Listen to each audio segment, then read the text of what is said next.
This is the multi-voice text-to-speech podfic reading of Dr. Black Magical Beast Healer by Matter of the Moon, composed by Burning Aurora, Kaliana, and Flowerhawk.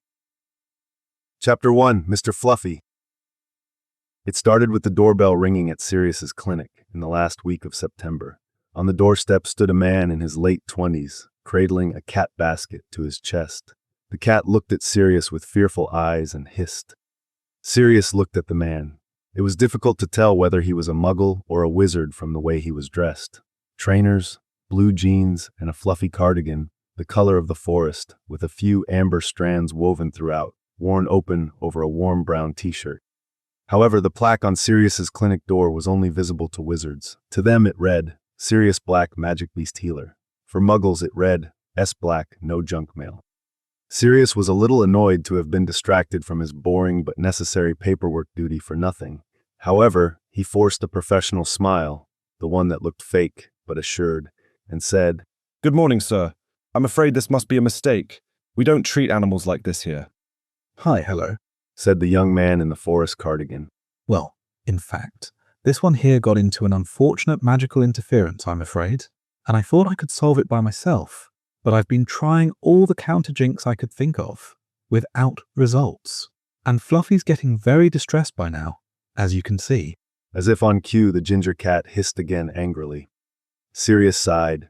He guessed he could take a few minutes to help this man out, after all. He stepped away from the door passage, signaling the man to enter. "Please, come in. Let's have a look at this jinxed cat."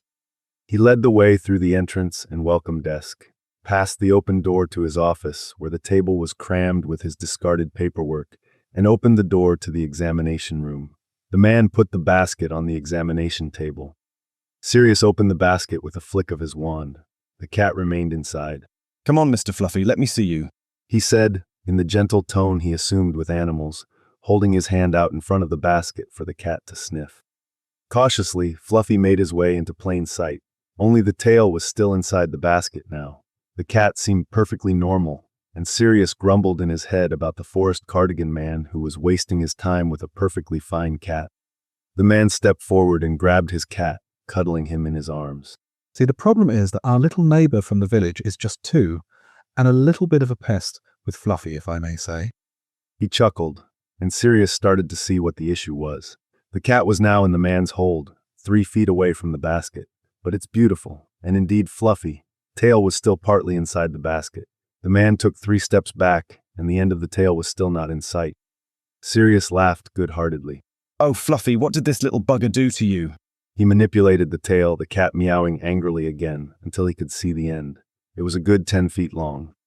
The man sighed. I saw the kid pulling on his tail, and I told him to stop, but I think my voice was a bit too urgent.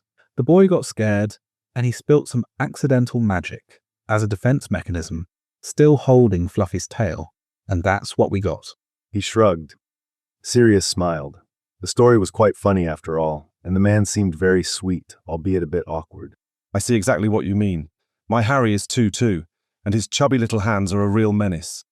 Sirius started with the diagnostic spells for curses, and soon enough he had identified the source of the problem and was performing an easy counter jinx to sort the cat out. As soon as his tail had regained its normal size, Fluffy started purring and rubbing his head against the man's chin. He even licked at Sirius's fingers when he presented them to him. "Good boy," Sirius said, stroking his head. "Aren't you beautiful?" The cat's owner seemed a bit flustered when Sirius looked up at him. The man cleared his voice and said, I'm sorry to have bothered you. I usually go to see Dr. Gimlis, but, as I'm sure you know very well, he's closed his practice since he's been appointed Professor of the Care of Magical Creatures at Hogwarts. "You didn't bother me at all. I'm sorry if I gave you that impression." He smiled. "To be frank, I first thought you were a muggle with a very standard cat, that's all. I'm very happy I could help out the handsome Mr. Fluffy here." There was a reddish tint to the man's ears, and he stuttered a bit as he asked, Thank you very much. So, how much do I owe you? Sirius looked up at the man and noticed the uncertainty in his features. Normally, for his very wealthy usual clientele, this kind of debugging would have been at least 15 galleons. However, something in the way the man held himself led it to guess he was likely less financially comfortable. And after all, Sirius was doing well enough to afford a bit of generosity. That's why he told him. It will be 5 galleons. The way the man's eyes widened would have almost been comic if Sirius hadn't felt instantly bad for having guessed well, but not adjusted enough, apparently. Nevertheless, the man was quick to return to a more neutral look, and he answered. Of course. He fished into his pocket to pull out 5 galleons out of his wallet. He held them to Sirius. Thank you so much for your help. Sirius took the galleons and was about to move back and lead the way to the exit when the man held out his hand to him again and said, I'm Remus, by the way. Remus Lupin. Nice to meet you, Healer Black. Sirius shook the man's Remus's hand warm and firm in his. Nice to meet you, Mr. Lupin. You and Mr. Fluffy take good care and have a wonderful afternoon. The man and Fluffy left, and Sirius returned to his paperwork before his 16 o'clock appointment would come. As he was trying to sort out the invoices, and later as he was performing the Standard Owl's yearly anti-jinx vaccines for his next clients, he was puzzled to find his thoughts circling back to amber eyes, warm hands, and a lanky man in a forest cardigan. Chapter 2, Mr. Bowtruckle. 3 weeks had passed, and he now realized that he didn't need to worry about not seeing Mr. Lupin ever again. Because, since this first day, it seemed that the man had been adopting quite a number of magical animals, all too often requiring the delicate attention of vet healer Sirius Black. 1 week after Mr. Fluffy's accident, Mr. Lupin was at Sirius's door, holding a distressed Bowtruckle against his chest. The wounded Bowtruckle was silent and lay languid on Mr. Lupin's joined hands. However, a good dozen of other Bowtruckles were sitting and clinging to every available surface on the man. His shoulders, his head, holding on to his butterscotch brown curls, the sleeves of his dark mustard cardigan, the pockets of his faded blue jeans, and even on his brown hiking boots. The man was literally covered in little twig-like legs and arms. All the Bowtruckles, except for the wounded one, were talking hectically in their own language and creating a racket of chittering and creaks on Sirius's doorstep. Hi, Healer Black, said Mr. Lupin in a breath amidst the commotion. He smiled apologetically. Sorry to bother you once again, but I found this wounded Bowtruckle in the forest behind my place. His little friends were making quite a scene around him, so I believe it is quite serious, and that they can't heal it by themselves. He looked at Sirius with pleading warm amber eyes and added, I was hoping that perhaps you could help. Sirius was not used to taking care of Bowtruckles. In fact, he had never had to heal any of these magical beings in his 12 years of practice as a healer. It was not the kind of pets his clients kept at home. Yes, he had of course studied Bowtruckles during his magizoology studies, but he had left university a long time ago. I'm sorry, but I don't think I would know the first thing about what to do for this little guy. Besides, I have appointments and my clients are waiting. You can't just pop in at any time with any kind of magical creature and hope I can help them out just like that. He felt helpless, as on uncertain ground in sharp contrast to everything he had ever felt in his daily practice. Assured, knowledgeable, and maybe a bit bored. Oh. Mr. Lupin looked up at him, and a glaze of disappointment and shame faded the usual vibrancy of his amber eyes, before he looked down at the Bowtruckle, his shoulders sagging with sadness. I'm sorry. Maybe I could try the clinic next door. I believe this is also a healer practice, isn't it? His voice was full of uncertainty, and he looked contrite. Sirius sighed. Why the look of a sad Mr. Lupin was so heartbreaking, he had no idea, but he couldn't stand to let him be like that. Yes, it's another practice, but it's not a magical beast practice. The healer next door specializes in house elves' health. Mr. Lupin looked up at that, a gleam of curiosity back in his eyes. Oh, that's wonderful. I've never heard of any such practice. Yes, it's a premier in Wizarding Britain. Sirius answered proudly. Then he sighed again and resigned to do whatever was needed to keep the gleam in these amber eyes firing. He added softly, Turn round the house and go and wait for me in the back garden. You'll have to wait for your turn. I have 3 clients in line who must be getting very impatient inside, and I can't have your crowd of Bowtruckles making all this fuss inside. Thank you so much, Healer Black. Remus was now harboring a beaming smile, and he turned towards the corner of the house with a skip in his stride. Sirius looked at him and shook his head, wondering how the younger man had successfully moved him enough to rearrange all his well-organized planning to heal a random forest Bowtruckle. 1 hour and a half later, Sirius had healed 1 puffskein, performed the yearly checkup of a krupp, and provided an anti-jinx vaccine for a tawny owl. He was about to go look for Remus, when the door to the corridor that linked his practice to the one next door opened. "Sirius, there is a curious man in the garden behind," said his brother with a raised brow. "He's covered in bow truckles, and they have been making a hell of a ruckus for more than an hour now." Regulus looked at him as though it were his fault. Yeah, sorry about that. He's an odd customer who came in last week with a jinxed cat, and now with a wounded bow truckle, and apparently its whole family. He sighed before adding, Did it bother you in your practice? "Well, yes. Not me really, but my patients. House elves have very keen hearing, you know that. And apparently they can understand some of what the bow truckles say, and they are not being very polite." Sirius huffed a laugh. Well, I'm sorry for the sensitive ears of your patients. I'm going to take care of this case now, so hopefully it will be over soon. "If you say so." Regulus looked at him suspiciously, as though Sirius were another of the puzzles that he liked so much to solve. Then he turned on his heels and returned to his own practice, closing the door smoothly behind him. Sirius opened the door to the garden and couldn't help but smile at the sight. Mr. Lupin was sitting on the little bench they had there, still carefully holding on to the wounded bow truckle in his cupped hands that he rested on his thighs. He was barely visible under the many bow truckles that moved around his limbs, head, shoulders. Despite the incessant noise surrounding him and all the fuss, he looked cool, not at all bothered. He looked up at Sirius, and a lopsided smile slowly formed on his face, eyes warm and twinkling with mischief. He looked all too relaxed for someone who had been waiting for more than an hour under these conditions. All that for an unknown bow truckle. Mr. Lupin, Mr. Bow Truckle, it's your turn. Sirius said as professionally as he could, despite the incongruity of the scene in front of him. As Remus stood, Sirius quickly added, I'm afraid the close relatives will have to wait in the garden during the examination.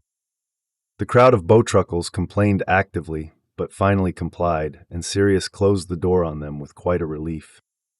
Once they had arrived at the examination room, Sirius carefully laid the bow truckle on the examination table and started casting diagnostic spells. He quickly realized the classical ones were inefficient on this special patient. They were designed for magical animals, and likely due to the ambiguous nature of the bow truckles, they didn't work on them. He had to resort to looking into some old spell books he hadn't opened in ages. Of course, no one had bothered to create a spell to diagnose bow truckles. This was eccentric madness. But he found some spells that had been created for botanic purposes, and looked into these, thinking they could help tailor one for the vegetal-animal magical hybrid nature of this patient. Meanwhile, Mr. Lupin stood next to the table, gently stroking the arm of the bow truckle, as he carefully observed Sirius searching and recreating a spell. At some point, Sirius raised his head and looked back at him, annoyed by his insistent gaze that he imagined being somehow sarcastic. However, when Sirius looked into the other man's eyes, all he could see was pure admiration and enthusiasm. Sirius was used to having a very reliable, everyday life at his clinic, and today, two things were highly unusual and disconcerting. To begin with, it was the first time that Sirius didn't know what to do, or rather, he knew what to do, twist the spell with another one that would work on vegetal beings, but he hadn't the solution at hand, well practiced for a solid decade, as usual. Second, Mr. Lupin seemed very assured Sirius would find the solution, and was waiting without any haste, like he had nothing else to do in the world. This was also very disconcerting for Sirius, more used to having to always pretend in front of impatient, powerful, and wealthy clients. For them, time was money, and they never seemed to have enough of it. Finally, after some trials and errors, Sirius succeeded in crafting a new spell, at the crossroads of the classical diagnostic spell he used and the ones old botanists had used to solve gardening and harvesting issues. The diagnostic informed him that the bow truckle had a broken leg. Once again, he had to adjust the Skelly Grow potion by mixing it with a bit of magical fertilizer they kept in the garden shed. Thankfully, he saw with relief that his efforts had not been in vain. The adjusted formula seemed to be working fine, once administered to his curious patient. After a couple minutes, the bow truckle started dancing on his no more broken appendage and squeaking what seemed joyful acknowledgement as he bowed profusely to Mr. Lupin and Sirius. They both started laughing, and Sirius felt very satisfied, especially after his eyes locked with warm amber eyes. Okay, I think that's it then, he said, with a deep feeling of fulfillment. Thank you so much. Mr. Lupin answered with a radiant smile that made Sirius's chest all fuzzy. However, an instant later, the smile had vanished, and Remus looked suddenly all flustered when he resumed. So, actually, I'm really sorry about that, but I don't have any galleons left to pay you for that right now. So, I thought I could perhaps pay you with the craft I do. He blushed profusely before adding, I mean, if you don't like it, I can come back another day after I've sold enough of them to pay you with galleons, of course. Sirius was baffled. It was the first time a client told him they wouldn't pay him for his services, or at least, not in galleons. He observed carefully Mr. Lupin, who was fidgeting with his cardigan sleeve. Could all this be some kind of a trick? But the young man seemed so embarrassed and sincere that Sirius didn't find the will to be angry or resentful at him. So, resigned, he answered, Okay, this is strongly unconventional, but okay. Let's see what it is you craft then. Mr. Lupin looked up again at these words with a cute, loopy side smile. Sirius vaguely registered his brain, wondering which one of his lovely smiles he preferred, as he observed Remus reaching into one of his jean pockets and taking out a tiny little box the size of a matchbox. He placed it on the desk. Sirius was now very curious to see what such a small craft could be. While he doubtfully looked at it, Mr. Lupin waved his hand above it, and in a powerful demonstration of wandless, wordless magic, the box suddenly expanded to a quarter of the size of the desk. Sirius was gobsmacked. He had never seen anyone perform such magic. He looked at Mr. Lupin in awe, but the latter didn't seem to even register his surprised look. Please open the box, He said with a cheeky grin. Okay, let me see. Sirius used his wand to untie the ribbon on the box and opened it. Neatly folded inside was a small, child-sized wool jumper with a fox pictured on it. It looked like the softest jumper Sirius had ever seen. He landed a hand on it, and the first stroke he gave it confirmed the impression. This is incredibly cozy. He said, smiling. But don't you think it's a bit small for a grown-up man like me, Mr. Lupin? Ah, of course. Although this jumper has an extension spell woven into the fabric itself and will grow up with its owner while keeping all its proportions. It was not intended for you, though. I thought it could be something for your little Harry. You said he is 2 last time, didn't you? Oh, I see. It makes much more sense now, indeed. It is very sweet of you. Thank you, Mr. Lupin, for this beautiful jumper. I'm sure my godson will love it, and his parents alike. Godson? Yes. Oh, I thought he was your son. Aha. Honestly, I love him so much. He could be my son. But he's the son of my best mate and his wonderful wife, who is now my other best mate too. I really appreciate the present anyway. I'm looking forward to showing them your craft. Wait, this is not how it looks once it is worn. It's a magical jumper, of course. So once it's on the kid, that's what it will look like. He waved his hand over the jumper as he muttered a Revelio spell. Suddenly, the fox began to move around the jumper, the way wizard pictures moved, or rather, the way portraits moved, because a little while later the fox was joined by a squirrel he was playfully chasing around, while some birds flew below the collar and along the sleeves. The whole scene was filled with pure forest joy. Whoa. Sirius had lost all composure. Mr. Lupin, you're really a magical crafter. This is so cute and stunning. So, you like it? Mr. Lupin asked hesitantly. Do I like it? I absolutely adore it. I'm sure Harry will go crazy for this jumper. Thank you very much, Mr. Lupin. It's me and Mr. Truckle who should thank you, really. But please call me Remus. Nobody ever calls me Mr. Lupin. Ah, okay. If you prefer, I'll call you Remus then. But only if you call me Sirius. Of course, Sirius, the brightest star. Remus grinned back at him. And with that, Remus invited the Truckle to jump onto his arm, and they both left Sirius's examination room, going through the back door to retrieve the other Truckles. They swiftly jumped all over his lanky figure again, squeaking happily at the sight of their now perfectly fit friend. Sirius watched them as they headed back down the road to whichever forest they had come from, a strange crew walking in the warm light of the sunset, and a strange feeling left in his heart. Chapter 3, Mrs. Fairies. This is getting ridiculous, you know. Regulus said, a cup of coffee in his hand. Remus had just left the clinic, once again after bringing in very random magical beings from the forest the day before. This time, it had been fairies. What do you mean? Sirius asked, sitting at the table with a sandwich. They usually had lunch together, but Sirius was running late today as he had to squeeze Remus's walk-in appointment into an already full schedule.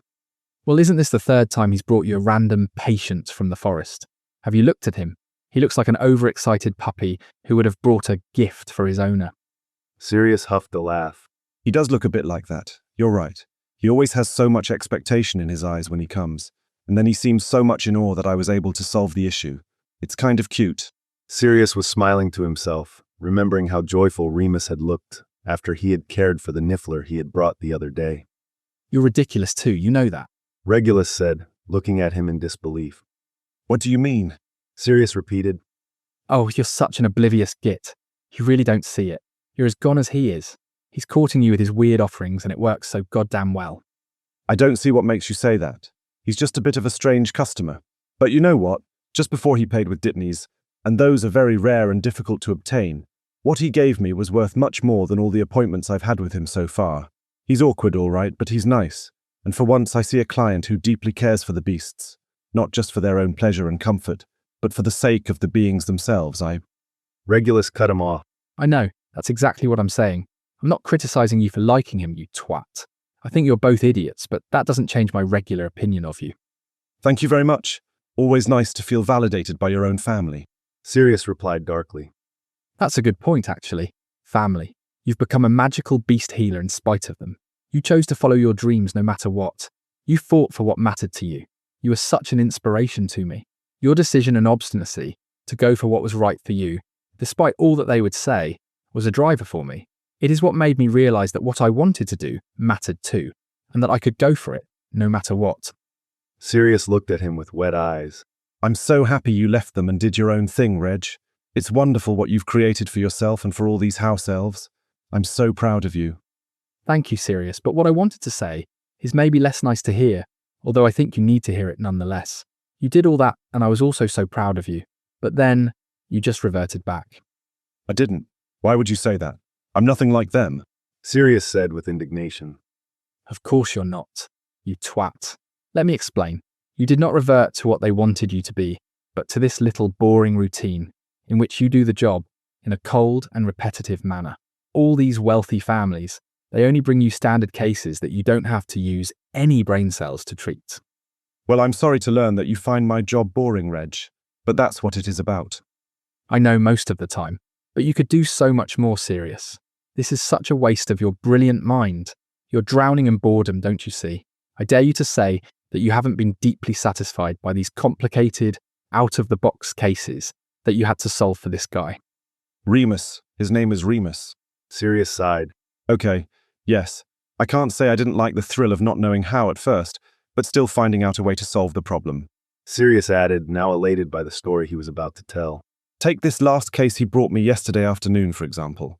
It was very stressful at first, because I didn't know how to treat this bizarre disease that appeared to have affected the forest fairies. And how did you solve it? Well, see, they were all dim. It was as if their inherent lights were off, which apparently is very sad for fairies and makes them wither. Yes, I can imagine that. It must feel very unnatural for them not to be their usual joyful, bright, flying selves. They must have been distressed, and lovely Remus with them. Regulus added with a wink. Stop it. Sirius exclaimed indignantly, but he couldn't refrain smiling. Do you want me to tell you what I did or not? Yes, please, big brother, please do tell. At almost 40, Regulus was still very much a little shit. Okay, so I was stuck, because how on earth would I know how to heal a fairy, let alone a bunch of them? It's not something we've learnt at healer school nor even during my master studies in magizoology, so I had to search for it. It took me the whole night. Regulus interrupted. Ah, that's why you look like shit. Thanks again. You're charming today, really. Anyway, I even consulted very old books in St. Mungo's hospital archives. I read everything I could find on fairies, but I couldn't find a clue. That's when I had the idea to look into Muggle medicine. Really, but how would that help with fairies? Regulus now sounded genuinely interested in the story. Then again, perhaps he had been interested from the beginning, but was only now showing it. Well, it was just a hunch. I suddenly thought it sounded a bit like when Muggles wither from vitamin depletion. You know I like to sneak into the Muggle medical study lecture theatres when I was studying magical healing. Yeah, I know, but I'd always suspected that had more to do with all the Muggle blokes you pulled from there than with the lectures. Regulus replied with a smirk. Obviously one can do both. Sirius replied with a cocky grin. Anyway, the fairy disease reminded me of human vitamin deficiency, and that was a huge breakthrough, because then I went back to all the old grimoires about fairy studies in order to find out what magizoologists had described as their normal diet. What is it that they eat, in fact? I never thought about it. The book said they live on nectar and clear water bathed in moonbeams, mainly, but that didn't add up, because there's no shortage of that in the forest. So I was stuck again, and to be honest, I was fully exhausted. It was time to open the clinic. I hadn't slept, and I felt a bit defeated at not having solved this case despite a sleepless night. I can imagine. I can't believe you haven't slept at all and you're still not collapsing. I hope you don't have too many appointments this afternoon. It doesn't matter. Those are so routine that I could do them in my sleep. Boring. That's what I've been saying. But so you didn't solve the case. I thought I saw Remus leaving with a smile on his face and bright fairies in his cat box. Yes, you saw that well. This is what happened. He came to pick them up this morning. All hopeful I would have treated them. I told him about my progress, but also where I was stuck. And believe it or not, this random guy just looked at me and said, well, they also eat Deepening pollen. And these plants have indeed been rare in our forest lately because more and more muggles have been going about and trampling on them in the clearings where they grow. Wow, he's good. Has he got any degree in magizoology? Nope, just pure on-hand knowledge. He's really something. Okay, back to Earth, lover boy. What did you do next? I didn't have any Deepening pollen, only the leaves that we use in our practice. And Deepening flowers are not so easy to come by and they're expensive. But Remus seemed to know exactly where he could find some. He apparated away and returned half an hour later with a bunch of Deepening flowers in his arms. Efficient. Yes, indeed. I took most of them and made a decoction with them. Not all, there were a lot. And he told me I could keep the rest of it as a payment. And then I gave the fairies this concentrated potion, and the issue was solved immediately. They started beaming brightly and sending dust of light everywhere. It was so beautiful. I'm very impressed. Although if the muggles keep on destroying Deepening in the forest, it's going to become complicated. You'll have to prepare potions all the time. Yeah, I know. It's what Remus was concerned about too. He said he would think of something. I don't know. Sometimes I feel like he sees himself as the guardian of this forest and its inhabitants. It's probably delusional, but nonetheless very cute. Ah, you're so love-struck, my dear brother. And as your usual idiotic self, you're not even aware of it. Regulus looked at him with an expression that was both tender and insolent. Only he could manage such a thing. It's you who's stupid. I've never fallen for anyone. I'm not going to start at 40. It's never too late, you know. Don't you get tired of these one-night stands, no tomorrow encounters? You know what? I haven't had any of those for a while.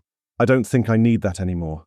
I was relentless a few years ago, but now I don't feel like getting intimate with any of these strangers. Maybe I'm just getting old and losing my stamina. I'm fine on my own. You can't possibly be satisfied with this situation, Sirius. I know you. You've got a big heart. It makes me sad to think of you all alone in this all-too-well-ordered house of yours. You, telling me that. That's really hardly believable. You used to be such an obsessive freak about everything, always wanting everything well tidied up. Yes, well, I had to change, didn't I? It was fine when it was just the two of us. Kingsley is as meticulous as I am, but we couldn't adopt 3 kids and 2 cats and forbid them from moving around, could we? I guess not, but I'm on my own. I don't have much in this house anyway. I don't need much. I'm barely there. I'm mostly living here, to be honest. Yes, exactly, and that can't be very healthy. Look, Regulus, I'm really happy for you and Kingsley, I really am. But don't impose on me, please. I'm living my life as I want to, as I can. I don't need anyone telling me once again how to live it. He knew the allusion to their parents would not go unnoticed, and he knew it was a low blow to his brother, and that it would hurt him. He really needed him to stop pointing at all the failures of his life, though. It worked pretty well.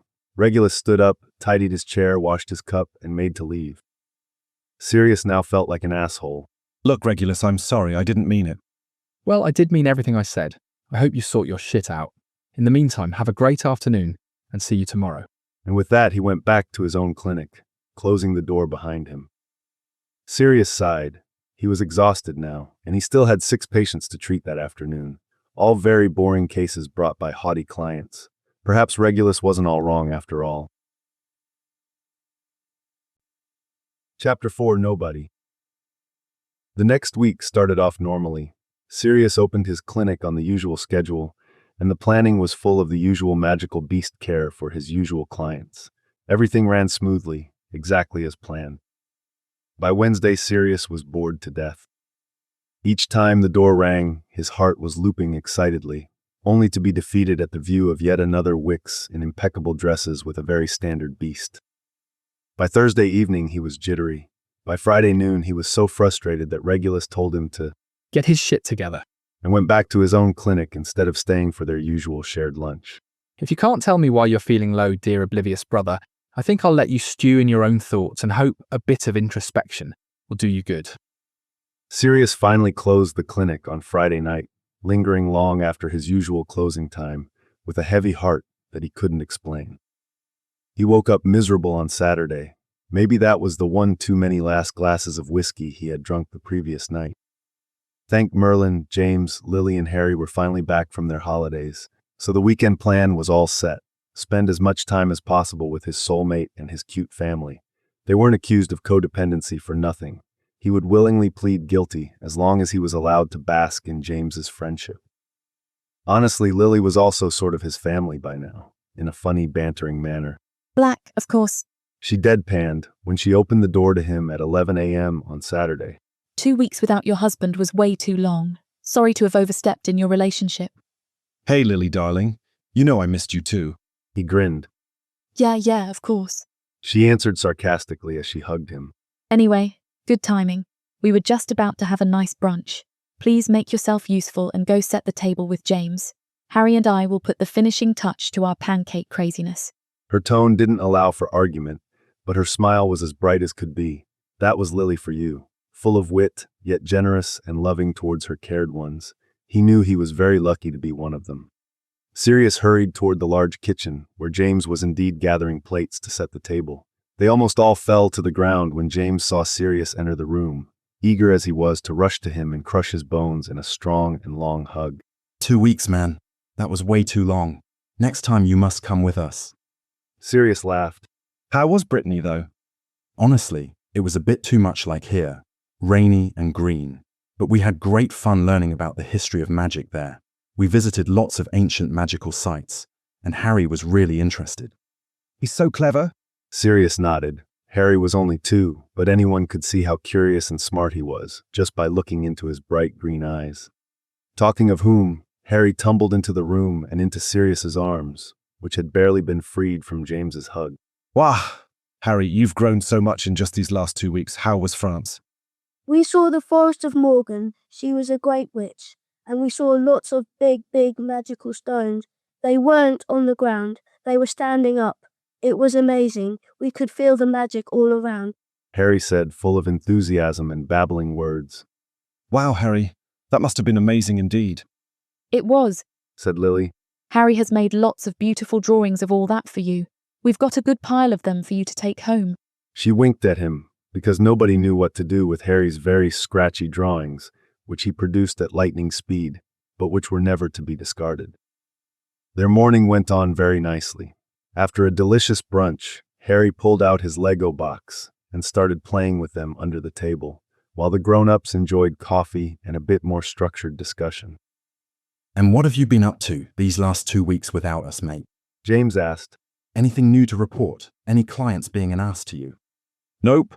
Well, there has been this peculiar client, if you can even call him that. But he's not an ass. Not at all. He's just out of the norm.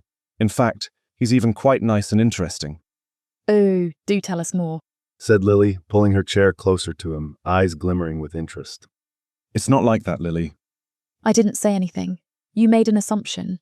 And I think the fact that you made one means a lot, by the way. She grinned mischievously back at him. Come on, tell us more. James added, smiling sweetly at him, unironically. Sirius felt his heart melt. They really were his found family. He felt he could just be himself with them, show them all about the madness within, and they would still love him the same. Okay. So there's this guy, maybe late 20s. I told you about him before you left. He had brought me a cursed cat. Oh yes, sweet but broke Mr. Forrest Cardigan. Yeah, this one. Well, he came back several times, and he's just so fascinating. He's brought me the most interesting cases I've ever had, and he's very sweet and awkward, and nothing like all these stiff wicks I usually get as clients. He's easygoing, gentle, funny. Sirius continued talking and recounted to them all the different cases that Remus had brought. He looked up, realizing that he had been speaking for a while without a reaction. He found Lily and James locked in a gaze, smiling bashfully at each other. Lily finally spoke first. Do you think there could be anything more on his side? From what you say, he keeps on coming to you, right? It's almost like he keeps finding excuses from what you say. I don't know. I hadn't really thought about that. Sirius tried to think back to all their encounters. Had there been hints that he had missed, revealing the man's potential interest in anything other than pure magizoology and the care of living beings? Of course, there had been the dazzling smiles, and these little loopy side ones too, and the warm eyes, and the way he held his body, not too close but not too far either, and the way he stuttered when he seemed embarrassed. Well, Sirius answered. anyway, maybe he was, maybe he wasn't. But he hasn't returned this week, so if he was, he's probably not anymore. Maybe my lack of reaction made him renounce, if he ever was into anything. Sirius felt quite sad now, thinking he may have unwillingly sent negative signals to his potential love interest. Perhaps he's just busy with something else, mate. Don't overthink it, and let's see if he comes back next week. I suppose you don't have his contact. Asked James. No, I don't. Don't worry, love. Lily added. Only a fool would give up on you that easily.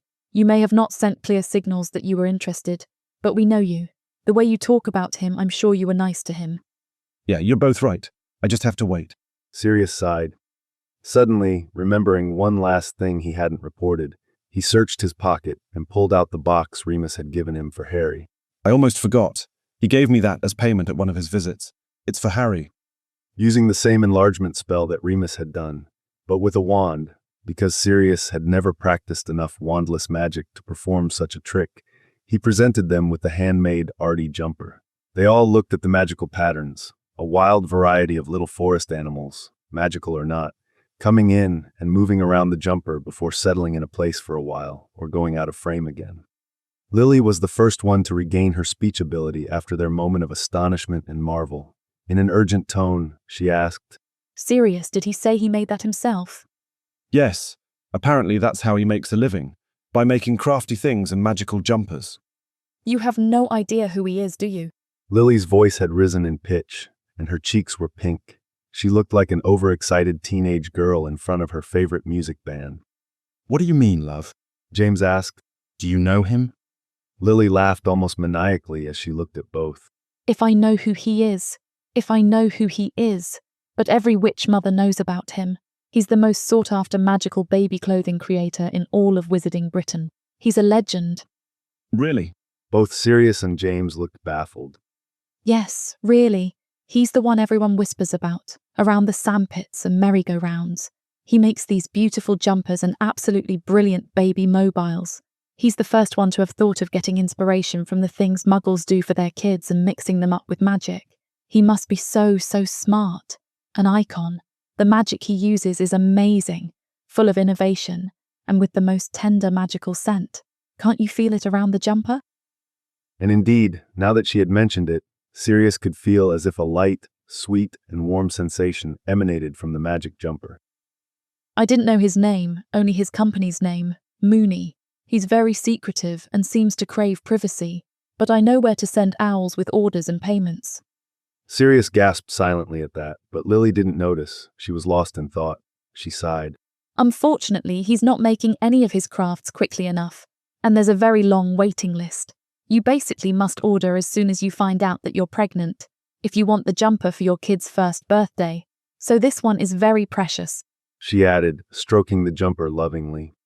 That bad? James winced. It must be crazy expensive then, with all this demand. Nope. The man is certainly no financial genius, just an amazing, artsy free spirit. He has maintained the same prices since he first came on the market. The jumpers and mobiles are very cheap, especially considering how long it certainly takes to create these beautiful objects. In fact, I'm quite sad to learn from you now that he's rather poor, despite creating so much value. Could you give me the address, Lily, please? I think I'll go and have a look to see if he's around now, if you don't mind. Sirius asked, suddenly feeling fidgety now that he knew he could reach Remus. Of course, love, just go and get your man. Lily replied, already scribbling the address on a piece of paper. And please thank him for the wonderful jumper. James shouted as Sirius hastily walked to the door. Chapter 5, Mr. Beak. Sirius apparated where the Mooney Company was supposed to be. It was a small cottage, a good 2 miles away from the village, the last house on the edge of the forest. By the time Sirius arrived in the late afternoon, the cottage's garden was shaded by the huge trees. As Sirius approached, he sensed that the cottage was surrounded by a magical ward. However, the ward let him in, manifesting only as a soft, tickling vibration on his skin as he crossed it. For a few moments, he wondered what it was set there for, if not to keep out strangers. He quickly found out when he rounded a massive bush that was obstructing his view. A large flock of sheep appeared behind it, bleating indignantly as they hastened away from him. They disappeared behind the barn that stood next to the small house. Of course, sheep made sense for a knit and crochet craftsman. If he had any doubt about the occupant of the house, it was erased by the sight of Mr. Fluffy, lazily and proudly stretched out on the steps in front of the door. The last sunbeams made his fur even more aflame. Hey, hello, Mr. Fluffy. How's life these days? Sirius asked with a smile. The cat raised his head to Sirius before idly putting it back down again as if he couldn't care less. The cottage's door was ajar, but when Sirius knocked, no one answered. Unwilling to enter the house without being invited, he resolved to walking around to see if he could find Remus in the barn or in the garden. He passed the barn, but there was nobody around. As he walked around it, he found himself in a garden where a variety of vegetables and flowers grew in a seemingly structured yet intricate pattern. There was nobody there. But further on, behind the cottage and towards the forest, the garden turned into a lawn, and there were a table and a couple of chairs, and no, that couldn't be. Sirius blinked repeatedly to wash the hallucination away, but it remained. There, sitting at the table, was Remus, seemingly having a polite and quiet discussion over tea, a steaming cup in front of him. 2 feet away stood his interlocutor, an imposing and regal hippogriff chewing on something bloody the size of a man's arm. Sirius let out a small high-pitched sound, a mixture of fear and surprise. It didn't go unnoticed, and both the man and the hippogriff quickly turned their heads towards him. 2 pairs of light amber eyes fell upon him. One, human, open and curious. The other, animal, piercing and defensive. Sirius, what are you doing here? Remus yelled, his face immediately lighting up with a bright, incredulous smile. He stood up quickly but winced and had to hold on the table for support before he could stand properly and walked over to Sirius. Turning to the hippogriff, he added, Don't worry, Buckbeak, he's my friend. Remus reached Sirius and looked at him carefully, earnest eyes, likely waiting for an explanation as to why he was at his cottage. And the truth was, Sirius had none, at least none that he was ready to tell. Hi, Remus. How are you? I had business not far away, and as my friend Lily said you lived around here, I thought I'd come and say hello. I hope I'm not intruding. Remus looked both puzzled and concerned, also as if he was fairly exhausted. He said, Business on a Sunday. I know that being a healer of magical beasts is a calling, but you must be careful not to burn yourself out. Oh, yeah. Don't worry, it was just a small thing. Sirius felt himself blushing at his own lie. Thankfully, Remus's mind was now on something else. Anyway, welcome. Who's Lily, by the way? She's the wife of my best mate, and the mother of Harry. She's also my best mate too, if I'm being honest. The Potters are my family, really. They absolutely loved the jumper you gifted Harry. Somehow Lily knew about your craftwork, and she knew I could find you here, or at least Mooney. Remus's face made a strange thing for a split second, and Sirius added quickly, I'm sorry if that wasn't appropriate to come and bother you at your home. I will let you go back to, whatever you were doing here. Great. Now he had added a stammer to the blush. He felt completely out of his depth. It must really look pathetic on an almost 40-year-old grown-up healer. But then Remus smiled, not a laughing-at-you smile, but the gentlest, sweetest smile. Please, you're not bothering me in the least. I'm so happy to see you, and honored to have you at my place. Please, come and have tea with me and Buckbeak. Sirius must have looked scared and hesitant suddenly. Remus cringed and tensed, a question mark in his eyes, and waited for Sirius to state what his issue was. Remus, you surely know that it's forbidden to own a hippogriff. Is he at least registered? Buck is absolutely not mine. I don't own him. He owns himself. He's a friendly neighbor coming for a chat with me from time to time. That's all. What? Sirius was at a loss, half part due to the nonsense he had just heard, half part the result of the way Remus was so cute while proffering them. All warm eyes, awkward lanky postures, and something like a pure, easy joy transpiring from him. It made Sirius dizzy. Please, Sirius, let me introduce you to him. You'll get it. Okay.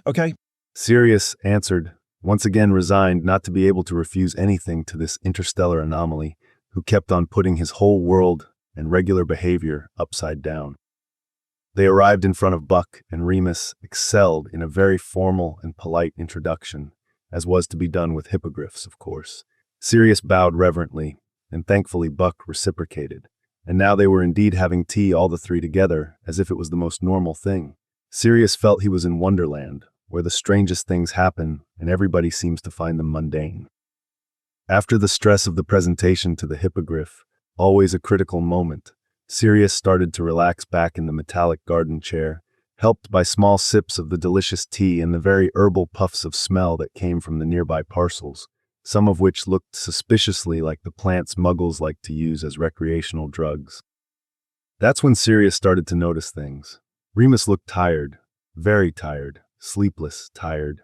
He sat slumped in his chair like a wet towel at the end of a spin cycle. The second thing Sirius noticed was that the other guest of this tea party was also kind of out of it. Sirius hadn't had so many opportunities to see hippogriffs so close, but his magizoologist's instinct was telling him that something was off with this one.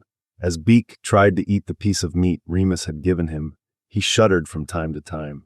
He looked a bit defeated. While Remus looked wrung out but still emanating his usual joyful self, albeit more dimly than usual, the hippogriff seemed properly gloomy. What's the matter with him anyway? Sirius said, looking at Remus with a pointed eye movement towards Beak. He felt asking Remus what the matter with him was, too, would be a bit too direct. But as a magical beast healer, he couldn't refrain from his curiosity and worries about the hippogriff. I don't know, really. Remus answered quietly. He sipped carefully but avidly on his tea, as if it was a potion threading him to life. In fact, I was resolved to come and see you about him as soon as... He stopped mid-sentence, paler even more. Yeah. Sirius encouraged. As soon as I could. Remus finished, focusing all his attention on the bottom of his teacup. Strange, very puzzling to see such a vibrant and direct young man turned into a full depiction of dismissive exhaustion. Sirius turned back to Beak, his other puzzle of the day. As if on prompt, Beak shuddered once again dramatically, losing a handful of feathers that plummeted sadly around him.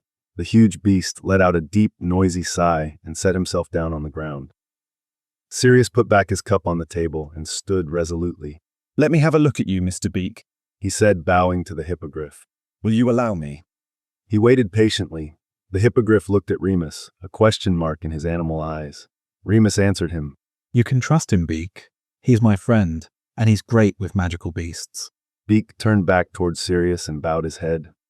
Sirius walked to him and showed him his hands, waiting once again for a sign of consent. Then he started by slowly stroking the feathers on his head. No fever, that's good. Only after Beak seemed familiarized enough with his touch did he start investigating the rest of his body. It was very intimidating to hover next to the huge beast, knowing that if he wanted to, Beak could wound him very badly, maybe even deadly, in an instant. Sirius was scared, but kept on looking into his feathers, trying to find out what was bothering the animal so badly.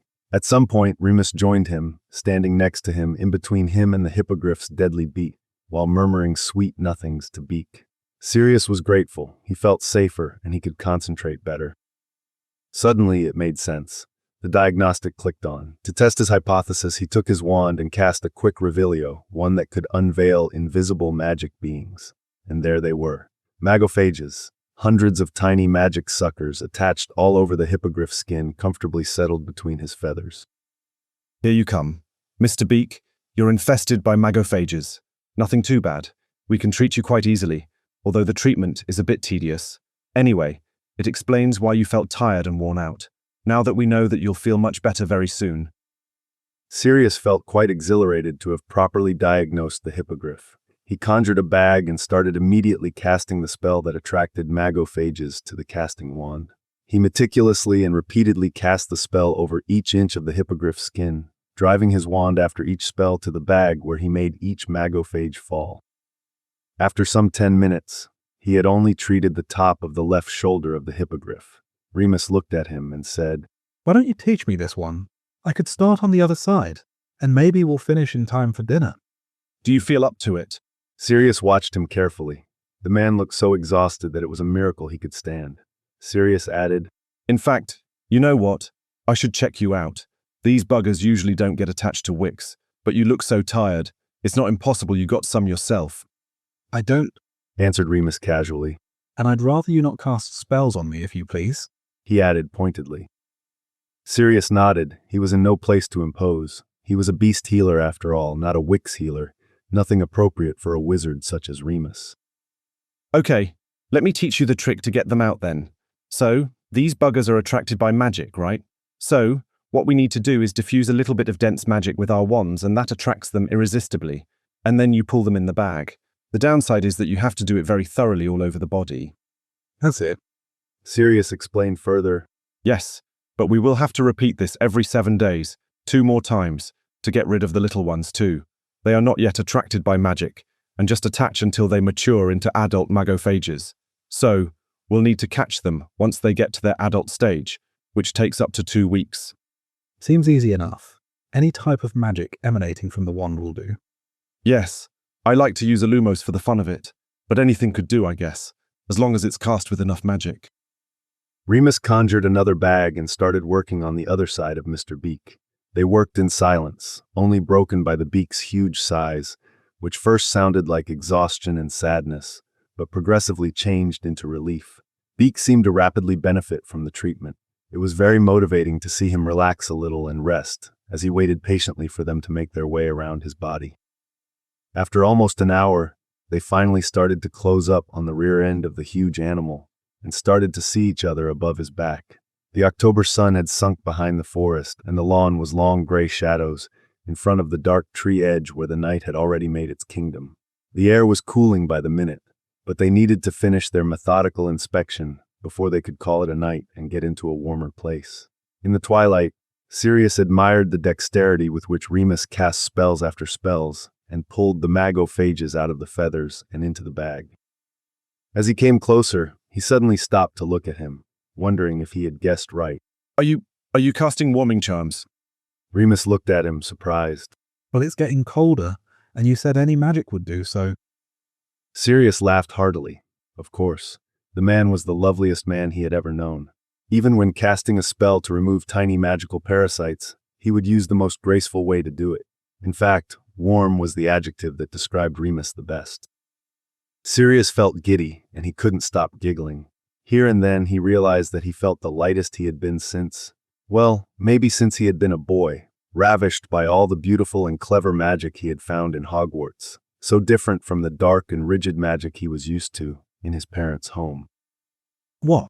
Remus asked, his trademark lopsided smile back on his face. Nothing. You're just so wonderful. Let me switch to your technique, in fact. I'm freezing my bollocks here, and Mr. Beak could also use some warmth on his left side as well.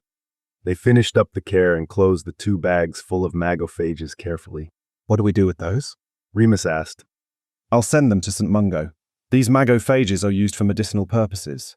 There are several magical diseases linked to overflooding magic. Sirius turned to Beak. How are you feeling, Mr. Beak? You should already be much better. We'll need to do it again 3 times, at 7-day intervals. However, most of them are gone by now, and you should have a sound sleep tonight. The hippogriff slowly stood up, ruffled his feathers, and turned his massive head towards Sirius. He stared into his eyes for a few moments, and Sirius felt his stomach flip.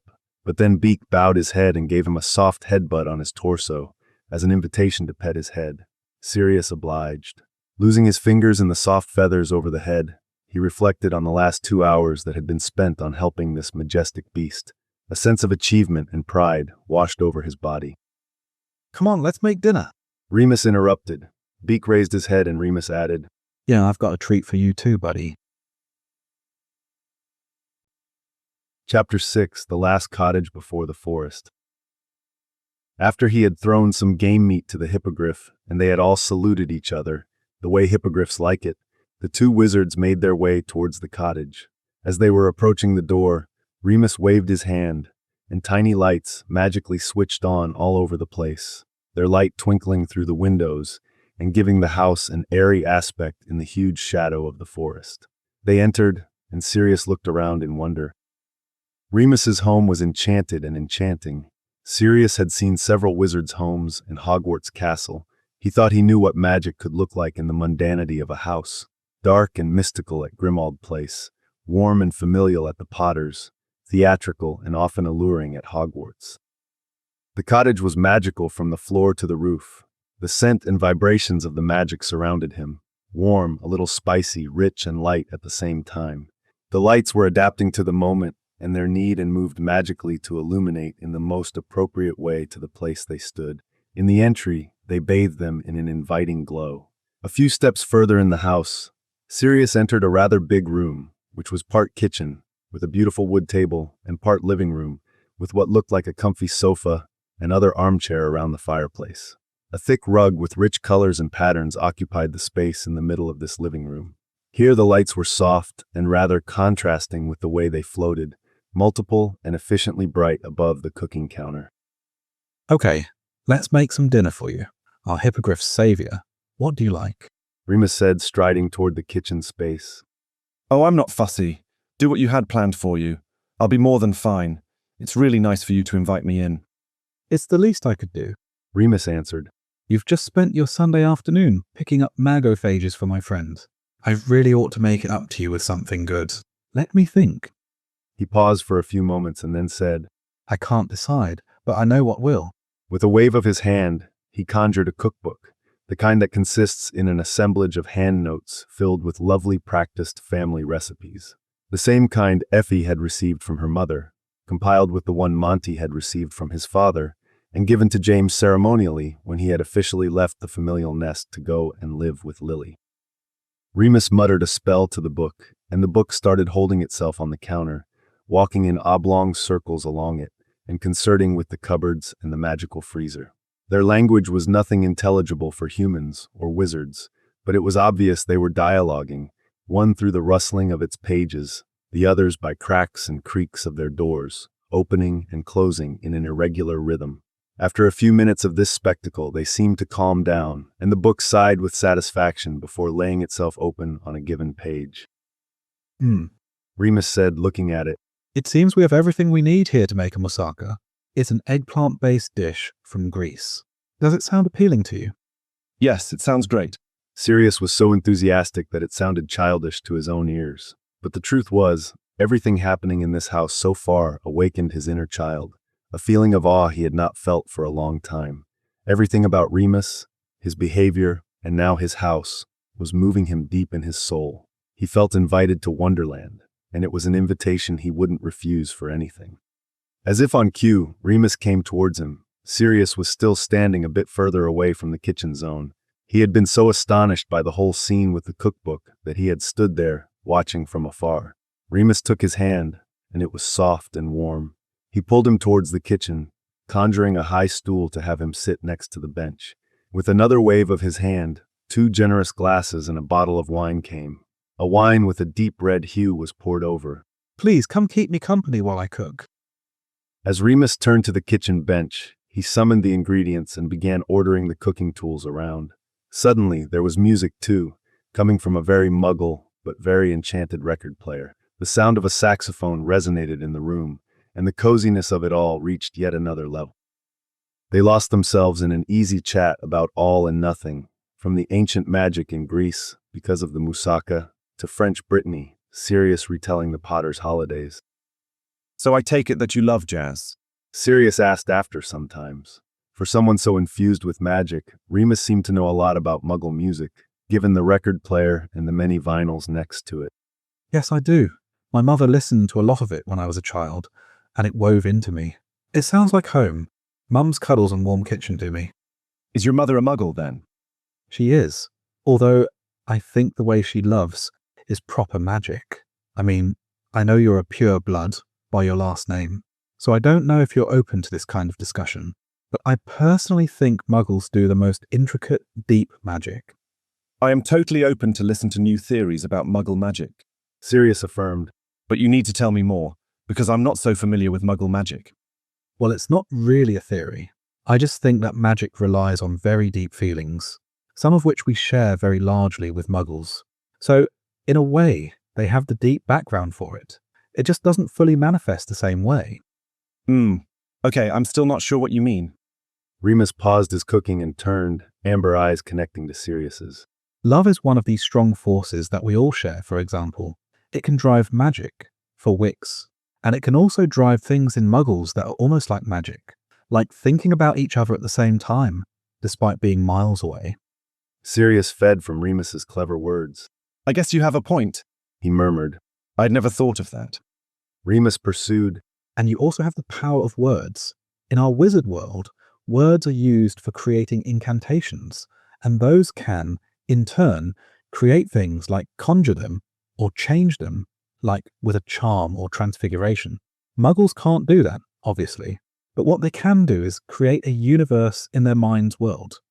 And that is very impressive if you think of it, because they can use words to create something that is not in the reality of us all, but is in the own self-reality of some other person's mind. I think it's fascinating. Ah, I've never thought about that, but I think you're onto something indeed. They remained silent for a bit after that, and Sirius got lost in his thoughts, thinking over what Remus had said and how true that sounded. After a while, he asked, How did you come up with all that? My mum used to read me a lot of stories when I was a child, and when the story was over, but it didn't end exactly how I'd like, I would tell her, and she would make up more stories with these characters. Some that were not in the books, but fitted better with what I liked. Remus smiled warmly, as if seeing the scene in his own mind. Anyway, I could imagine them so well. I thought she was another kind of magic. I knew my father was doing magic, so I thought my mum was also a witch, just with other, different ranges of magic. It's only later when I was called to Hogwarts that they explained to me that she was a muggle and not a witch. It makes sense that you would think so. She sounds amazing. She is. My father is not bad either, but I don't have the same deep connection with him. How about your parents, Sirius? Ah, tough subject. I'd rather not talk about them. It would darken the evening. Remus looked at him earnestly, all smiles gone. That bad, Yeah, a mirror universe of your lovely mum. I'm sorry to hear that, love. It was Sirius's turn to look up, his eyes locking with Remus's, searching them. What was behind the use of the endearment? Just pity, or more. Remus turned pink under his scrutiny. The sound of the oven ringing saved him, and he turned to pull out the beautiful moussaka dish. In an instant, the table was magically set, and they moved to sit down, the strange moment gone. They had a wonderful dinner. The food was exquisite, the wine too. The conversation returned to a smooth roll after the moment of awkwardness. They shared the magical beasts they had seen, and the ones they would really like to meet one day. It was altogether a lovely moment. Sirius felt so much at home in this magical cottage that he had to chastise himself when he noticed Remus was talking less and less animatedly. He couldn't not notice the yawns of his host anymore. I'm sorry, I've been imposing. I see you're properly exhausted. Sirius finally said, resolving himself to leave. He stood up and Remus followed through, holding gingerly on his lanky legs. No, you haven't. I loved chatting with you. It's just that I didn't sleep properly last night. That's all. I'd love to be more in shape to stay up all night talking to you, honestly. Remus said, big sincere eyes planted into Sirius's. Sirius's breath caught up in his throat, and he felt butterflies in his stomach as he had never felt. They stayed like that for an instant, which must have been short, but felt as if eternity was passing through. I'll come back soon to take care of Mr. Beak, and we'll have another chat, okay? I think you really need to sleep right now. You can barely hold up straight, mate. Sirius could feel the tiredness seeping through Remus. Well, straight is not my main quality, to be honest. Remus huffed. Sirius looked at him bewildered. Remus grinned, and Sirius laughed good-heartedly. Right. I guess I'm no model on that either. But you know what I meant. Please go to sleep before you fall. Yes, healer Sirius. I'll do what the doctor recommends. Remus's smile was not less than a smirk. Sirius finally left the cottage, all while thinking he would have loved to discover more of the alluring man behind the smirk. He walked out of the cottage enclosure, needing a couple minutes of fresh air to clear his mind after the lovely evening and the delicious wine. He felt light in the atmosphere of the land, walking along the edge of the dark forest towards the village. He looked around and listened, and there was nothing but the quiet, intermittent noises of the wildlife at night. He sighed contentedly, looking up to the cloudless sky and thanking the full moon for the airy light it provided along the way. Oh wait, no, the moon was almost full, but not quite. He kind of remembered reading in the Daily Prophet that the full had been the night before. Chapter 7, Twice as Nice. Sirius spent the next 7 days his mind lost in the memories of warm ambers and sweet and spicy magic scent. He was so lost in his thoughts that Regulus had to remind him of their lunchtime. One look at him, and he said, Oh, so you've caught up finally. After 165 excruciating hours, he arrived at the cottage to tackle the remaining parasites off Mr. Beak. No one had ever been so enthusiastic about such a mundane task. Although, during the last days, he had had time to think it through, and he had a brilliant idea that he was excited to share with Remus. Hello, Remus. Hello, Mr. Beak. He said, joining them on the lawn behind the cottage. They were once again sharing tea time, each his own way, Beak with game meat, Remus with chocolatey cookies. Hello, Sirius. How are you? Remus looked much better than a few days ago. He beamed like his usual happy self, whom Sirius had discovered in front of his practice some weeks ago, as pretty and sweet as ever. His jumper harbored the design of a majestic tree in autumnal colors. It was astonishingly brilliant. Each leaf reflected one rich tone of the season, and their harmonic multitude moved on the jumper to the rhythm of the wind that gently passed around them. It looked so soft and cozy, and Sirius's fingers itched with the temptation to touch it and stroke the beautiful pattern of the tree. I'm great, Remus. Thank you. And I'm glad that you also look better off. Resolutely dragging his eyes away from the jumper, he tried to refocus his attention to the task at hand. After all, it was because of his competency as a magical beast healer that he was here to help an infested hippogriff, nothing else. Mr. Beak, how are you? Sirius saluted the hippogriff deeply, patiently waiting for his salutation to be returned. I think he feels much better. Remus pipped. Yes, I can see that too. Sirius confirmed. Which doesn't mean we should not be vigilant. We need to pursue the treatment. Holding his hand out towards the hippogriff, palm open, he added, Mr. Beak, shall we then? Beak bowed his head, and they were both rapidly rearranging around him, wands out to inspect every inch of him patiently. So? Sirius said, I thought about your trick last time, using a warming charm. It's clever and we can do that. But it made me think, and I have another idea. Yes, what is it? Remus asked with curiosity. I was just thinking, what would be powerful magic that would be nice to cast, and would efficiently pull the magophages away and directly into the bag? Can you guess what I came up with? Nope. Remus laughed. But I have no doubt your brilliant mind spun out a brilliant idea. Tell me. Sirius felt his cheeks warm up fast under the compliment. Suddenly, he wasn't so sure his idea had been so great, and he was afraid to make a fool of himself. But Remus laughed louder and added, Come on, don't be shy. Let's try your new trick. So, Sirius whispered something reassuringly in Mr. Beak's ear, and then he cast the spell. A boisterous Patronus dog sprouted out of his wand. The dog first came in front of the beast, showing his belly. Sirius raised his head to see the reaction of Remus.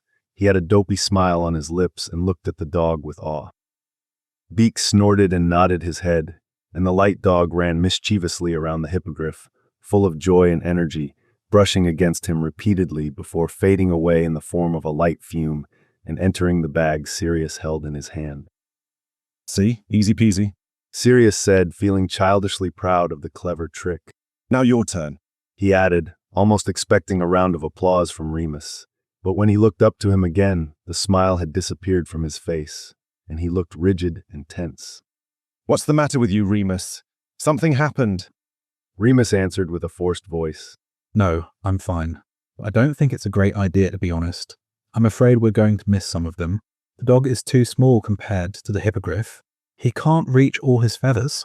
I'd rather stick to the techniques we used last time. Slower, but more thorough, you know. Sirius felt a bit vexed at how his beautiful magical trick had been discarded. Perhaps the dog was indeed a bit small, although it was a huge one, the identical copy of Padfoot, in fact. Remus wouldn't know about that, obviously. A bigger Patronus, like the one of James, would have been perfect, for sure. Following this line of thought, he asked, What's yours, by the way? Could it be big enough or fly? Or maybe small enough to run over Mr. Beak? Maybe yours would be better than mine for this specific job. Remus's face paled and his voice was cold when he answered. No, not useful at all. He courtly added, Shouldn't we focus a bit on the task at hand, the old way? It's going to be night rather soon, and it won't make it easier to be in the dark. The change of tone and behavior was so striking. Sirius's breath caught in his throat. His eyes got wet at the sharp pain in his heart. He quickly started casting warming charms over the feathers in front of him to hide the hurt he felt inside. The laborious pattern was at least good to calm down and hide his feelings. He couldn't understand what he had done wrong and felt bruised and ashamed that his proud demonstration of his last idea had turned into such a disaster. What could have triggered Remus's out-of-character reaction? Working carefully zone by zone to remove the magophages, he felt his breathing calming down and his reasoning taking over again. He came to the conclusion that Remus really didn't like his Patronus and was ashamed of it. Maybe it was an animal that people would consider vile or disgusting or ridiculous. Could someone have a worm Patronus? Or maybe Remus couldn't cast a corporeal Patronus. Sirius knew it could be tricky for some people. However, the difficulty usually came from a lack of happy memories or a weakness in magical power. From what he knew from Remus, he wasn't lacking any of these two things. After some time, Remus restarted the conversation, and his voice and face had regained their joyful tone. He asked Sirius about his week and which animals he had healed at the practice. Remus recounted Sirius the ones he had encountered in his last walks in the forest. The time flew faster, and after a while they were meeting at the rear of Beak, under the darkening day, giving a sense of déjà vu. Remus looked over to Sirius and said with a cute tiny smile, "I've prepared something for you tonight." Sirius's knees felt weak, and he had to hold on to Mr. Beak's back to steady himself. Remus grinned and added, "Linguine alle vongole. It's really the best pasta dish ever. Come." What could Sirius answer but, Yes, of course. Pretty, please. They closed the bags, gave a treat and a deep salute to Mr. Beak, and retreated to the cozy little cottage where Remus already had everything ready to wrap up their dinner in a few moments. A nice bottle of wine waited for them on the kitchen counter. They sat in front of the fire mantel while the pasta cooked, enjoying their wine and chatting carelessly about the amazing clothing style of Italian wicks. The coldness of the weird moment earlier in the day seemed far behind. They were feeling so cozy that they decided to eat in front of the fire, sitting cross-legged, facing each other on the sofa. It reminded Sirius of late-night collations in his Hogwarts dorm. Crumbles be damned, after midnight food excursions to the house elf's kitchen, when James and him were growing so fast that their bodies were begging for more food, only a couple of hours after dinner. The pasta was absolutely delicious, and so was the wine. Sirius felt warm, content, and a bit tipsy. They had finished their dinner ages ago, but he felt so much at ease in Remus's living room that he didn't feel like saying goodbye. Remus was in the process of telling him all about the nice community life in his little village with his neighbors, some Wicks, some Muggles. Remus talked animatedly, gesturing to the village map on the sofa in between them. Sirius was captivated by his hands, the deft fingers, the bony joints, the little brown Scotch hairs on his slender forearms, the muscles flexing subtly underneath the soft skin. Remus's eyes were bright as he explained, The Muggles families, of course, do not have a clue about the magical quality of their wizard neighbours, and obviously we need to keep it that way, so it's really a mind logistics to remember to whom you can talk about what. But it works, so far. He smiled and looked up at Sirius, face open and gentle. Sirius's heart fumbled. Remus added, voice low as for sharing a secret, Sometimes I do some magic for the nicest of the Muggles, like discreetly fixing a flat tire with a reparo, or finding a teddy bear that has been lost on the forest path with a quick accio. Sirius smiled back. How was he not surprised that this man would do all these nice little things anonymously, just to make someone's life easier? He looked so cute and sweet, confessing breaking the secrecy rules in a soft voice, that Sirius wanted to crush him in his arms and never let him go. A glint of mischief in his amber eyes, Remus added, I think I'm not alone. The herbal tea that the old witch on the other side of the village offers when one is sick is definitely not standard Muggle tea. He giggled. I love overhearing some exhausted Muggle mum explaining with relief how it was a miracle that their cold went away in a couple hours after having a cup of it. Sirius grinned back, looking at the cute happy smile on Remus's lips. The way his Scotch honey locks framed his face softly, the irresistible dimples forming on his cheeks behind the short golden stubble as he smiled. In this instant, he grasped with a start at how much he wanted to kiss him. The realization smashed him with an unexpected force. Suddenly, he couldn't move, he couldn't breathe, he couldn't think. A deer caught in the lights, frozen in his unfulfilled almighty desire. Remus had stopped talking and was looking at him. Without any haste, looking at him, wordless but intently, as if the silence was theirs, full and vibrant on itself. Sirius held his breath, waiting, staring back at him and waiting. That's when Fluffy decided to hop into Remus's lap and meowed assertively at this foolish human, who apparently wasn't taking good enough care of him. Hey, hello there. Remus stroked him, laughing at this sudden interruption. The big cat purred but kept on patting energetically on Remus's thighs, aggressively twirling his fluffy tail around. He seemed determined to take as much space and attention as possible, likely until he would be fed and properly pet. Remus huffed a laugh. Someone looks peckish, as if I hadn't given you anything to eat this evening already. As the cat kept on meowing demonstratively, Remus stood, holding him in his arms. He showered his little furry head in kisses. Yes, okay, I'm going to feed you some more, you poor, starving beast. And with that, the moment was gone. Sirius didn't know what to do anymore with himself. He felt lost. What had just happened? Was it only the fruit of his hopeful imagination? He couldn't tell and felt suddenly awkward and out of place, prying on someone's intimacy and extending his stay way beyond courtesy. In fact, I should get going. He said, standing and already walking toward the door. Thanks a lot, Remus. It was absolutely lovely. I'll be back next Saturday for the last treatment of Mr. Beak, and this time I'll bring dinner, if that's okay with you. Okay, if you want. But you're sure you want to go now? I'm just going to feed this hangry tiger, but it doesn't mean you have to go. Remus said, still cradling his fiery cat to his chest, his eyes questioning as they land on Sirius's. Don't worry. I really ought to be going. The practice won't open by itself tomorrow, will it? I better go to bed and catch some sleep. Okay, sure. Be safe and see you next week then. Was it a tone of disappointment in Remus's voice? Sirius couldn't tell, but his heart jolted a little at the possibility of it. He hesitated a split second, but Remus had started to turn back to the fridge, head bowed to his furry cat, who meowed even more energetically now that he saw that his evil plan was about to work. Bye, he said, his heart quenching a little, and closed the door behind him. How was he going to survive a full week away? Chapter 8. Thrice is a Charm. Sirius spent the week thinking about the meal he could bring. He wanted to make something special for Remus, after all the nice dishes he had cooked him. The problem was, he didn't cook. Ever. He had never cooked, really. They were of course served by house elves in his family, and then he had fled away and had been rescued by the Potters. Effie and Monty tried to inculcate him with some basics, but he never really practiced, as they were both passionate cooks and were preparing delicious food all the time. What was the need to even try? Since he had lived alone and earned his life comfortably as a renowned beast healer, he had just bought most of his food from various takeaway, muggle and wizard alike. But for the first time ever, he felt deep inside him the need to do something self-made for Remus, like properly spending time on it and cooking it with his hands. The question was, what could he handle without it turning into a huge failure? He decided to tackle the issue rationally and to start early in the week to train on a dish so that he would have time to get better at it before Saturday. He spent Monday brainstorming all the dishes he could think of. He set himself up on lasagna. From their last dinner together, he knew that Remus loved Italian food, and he had mentioned that he liked lasagna a lot.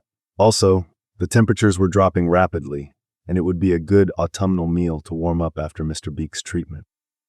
By Monday, he had acquired a recipe from a cookbook in the local Muggle library. By Tuesday, he had shopped for all the ingredients. By Wednesday, he had failed masterfully in his first attempt. The pasta was dry. He didn't capitulate, though. By Thursday, he had tried to add some more tomato sauce to the dish to escape the dried pasta culprit. This time, the lasagna was a soaking disaster. Sirius cried while trying to eat it to not waste so much food, which was in fact good because his salty tears at least helpfully balanced a bit the lack of taste of the soupy lasagna. By Friday, he was a nervous wreck, fully dreading his next attempt. He had barely slept, anxiously dreaming of failed dishes. It was even more dreadful knowing very well these dreams were not so much a product of its imagination, but rather real memories recalled from the last days. So he did what he should have maybe done from the start, come back to the basics, meaning getting a proper lesson on how to cook lasagna for your crush. He rang the doorbell and let himself in without waiting, the familial wards opening for him. Hello, Mum, Dad? His voice was a bit anxious. What if they had no time for him right now? Sirius, sweetheart. Effie arrived and immediately proceeded to bury him in her arms for her famous everlasting hugs. The magic was still here. In a heartbeat, he had relaxed under her fussing, and he felt more grounded already. Still holding on to him like a mama bear, she asked, "What gives us the pleasure to see you on a Friday evening, my sweetheart?" Sirius sighed. Time to confess that the cooking lessons had not stuck at all. She would be so disappointed. Well, I need to cook lasagna for this person I'm going to, tomorrow. And I've tried twice already, but I can't get it right for the life of me. And when I say right, I'm not even a perfectionist anymore. I just mean eatable. Effie huffed a laugh. Oh my God, Sirius. I'm so glad your old mama can still be helpful to you at almost 40 years old.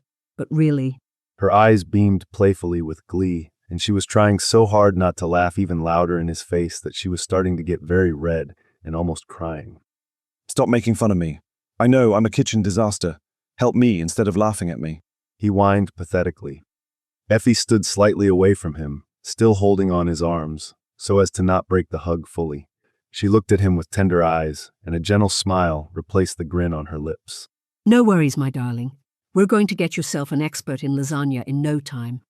Still holding on to him by the shoulder, she led him to the big kitchen, where a stew was already cooking and spreading a hell of a delicious aroma.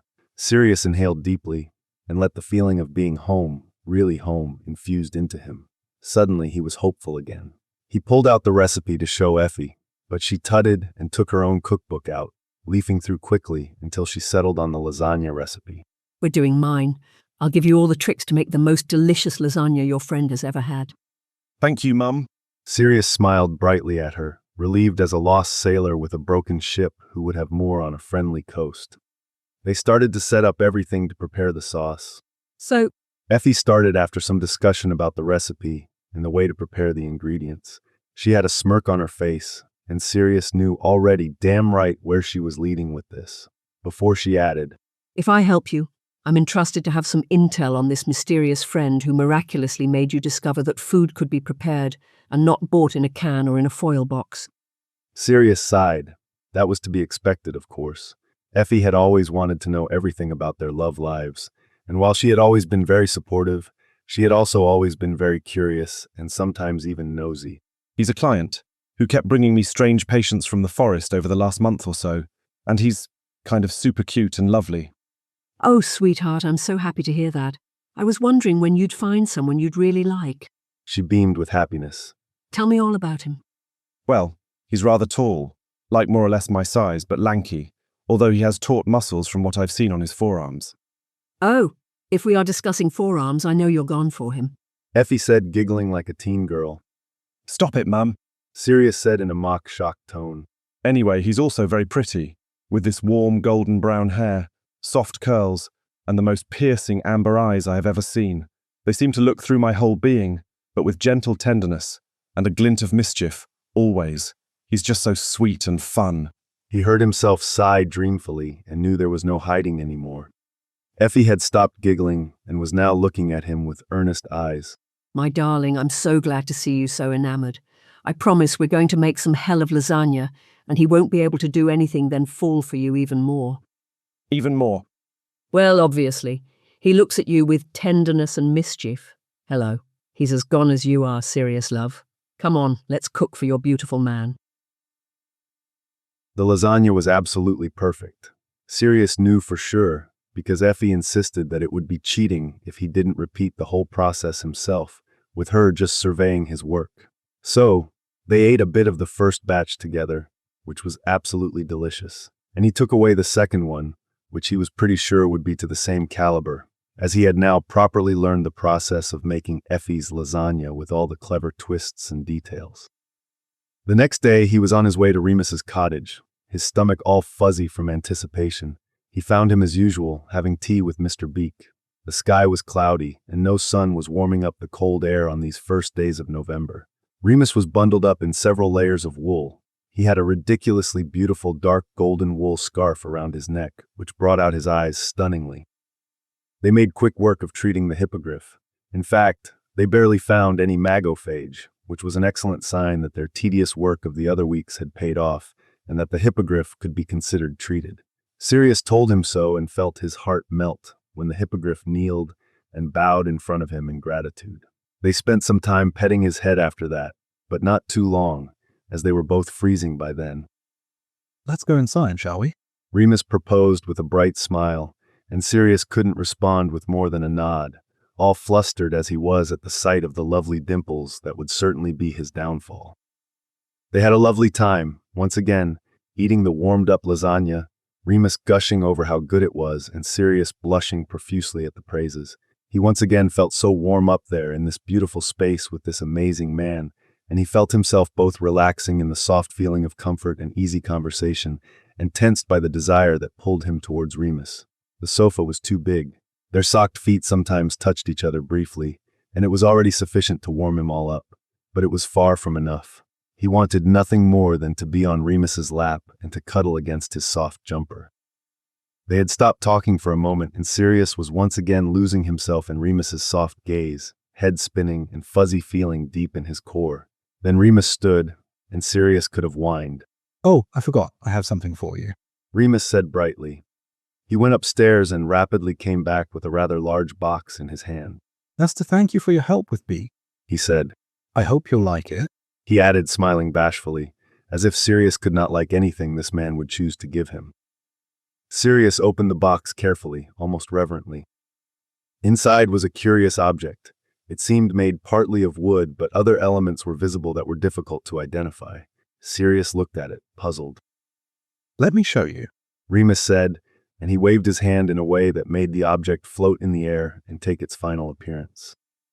It was a mobile, like the one Muggles like to hang above baby cribs, only this one was obviously very magical. It was made of wood and stones. Once suspended in the air by Remus's magic, the mobile started slowly moving, and the sound it made was the one of a gentle wind in the leaves of a forest. From the stones emanated a soft light. In the center was a big, white moonstone, which seemed as if it was floating, contradicting the laws of gravity. Smaller, bright pebbles were moving around, giving off silver lights of varying intensity. Sirius was lost in the contemplation of this beautiful object. Suddenly it struck him. Oh, no, you didn't. Is it the Canis Major constellation? Remus looked at him with soft eyes. A disarming smile floated on his lips. Yes, it is, obviously. I made this one specially for you. Sirius didn't know what to answer. What was with this man that repaid him for his services with the most wonderful and magical present he had ever received? So, do you like it? Remus asked, as if any doubt could remain. I can't even start. It's absolutely stunning. You're really gifted. Thank you so much, Remus. I'm touched. Sirius's voice was letting him down traitorously. He stood there, next to Remus, looking at the mobile that Remus's magic was still holding into the air. He felt like he needed to kiss him more than to breathe, but he simply didn't know what to do to close the distance. Remus looked at him with a soft smile and said, You'll try it tonight, and let me know if it helps you have sweet dreams, okay? I'll come to your practice to check on you on Monday.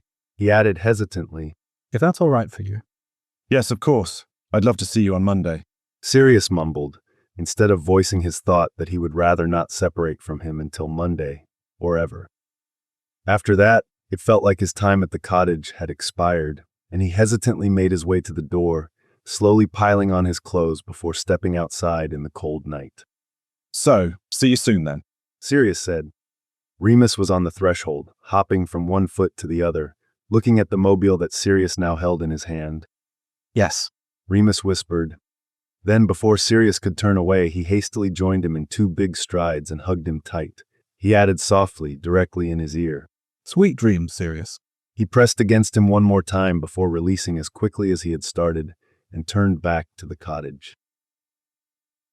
Sirius was home, in his bed, alone, rewinding the evening, balancing all the details that could mean Remus was into him, or on the contrary, that he wasn't, in fact, into him. Pros, the dinner, 3rd time together, the shared complicity and easy discussion, the precious and very personal present, the smiles, the hug. Sirius had goosebumps just remembering the hug. Khan saying goodbye hastily, and most dramatically the absence of a kiss. All of it was turning in his head, as he contemplated the magical mobile twirling smoothly and slowly above his bed, softly whispering a poetic wind melody in his cold bedroom. He tossed and turned, but nothing would work. He was really gone deep. He realized it was now to the point that he physically missed Remus's presence. He had clear withdrawal symptoms. After 3 hours like this, he was desperate and decided to go for a walk outside, rather than stay in bed while feeling like a lion in a cage. So he went. And what if by chance he ended up next to Remus's cottage? Nobody would know how pathetic he was, wandering around the place where his crush was certainly sound asleep and not dreaming the least of him. The atmosphere near the forest was phantasmagorical at these hours deep in the night. Wild sounds echoed in the crisp air of the cold November. Sirius stood, fascinated, listening, feeling, smelling the remnants of the typical fume of wet burned wood.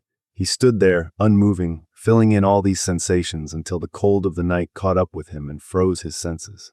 At some point, he realized he couldn't feel his skin anymore, and resolved to move a little, his feet feeling like foreign stones on the ground.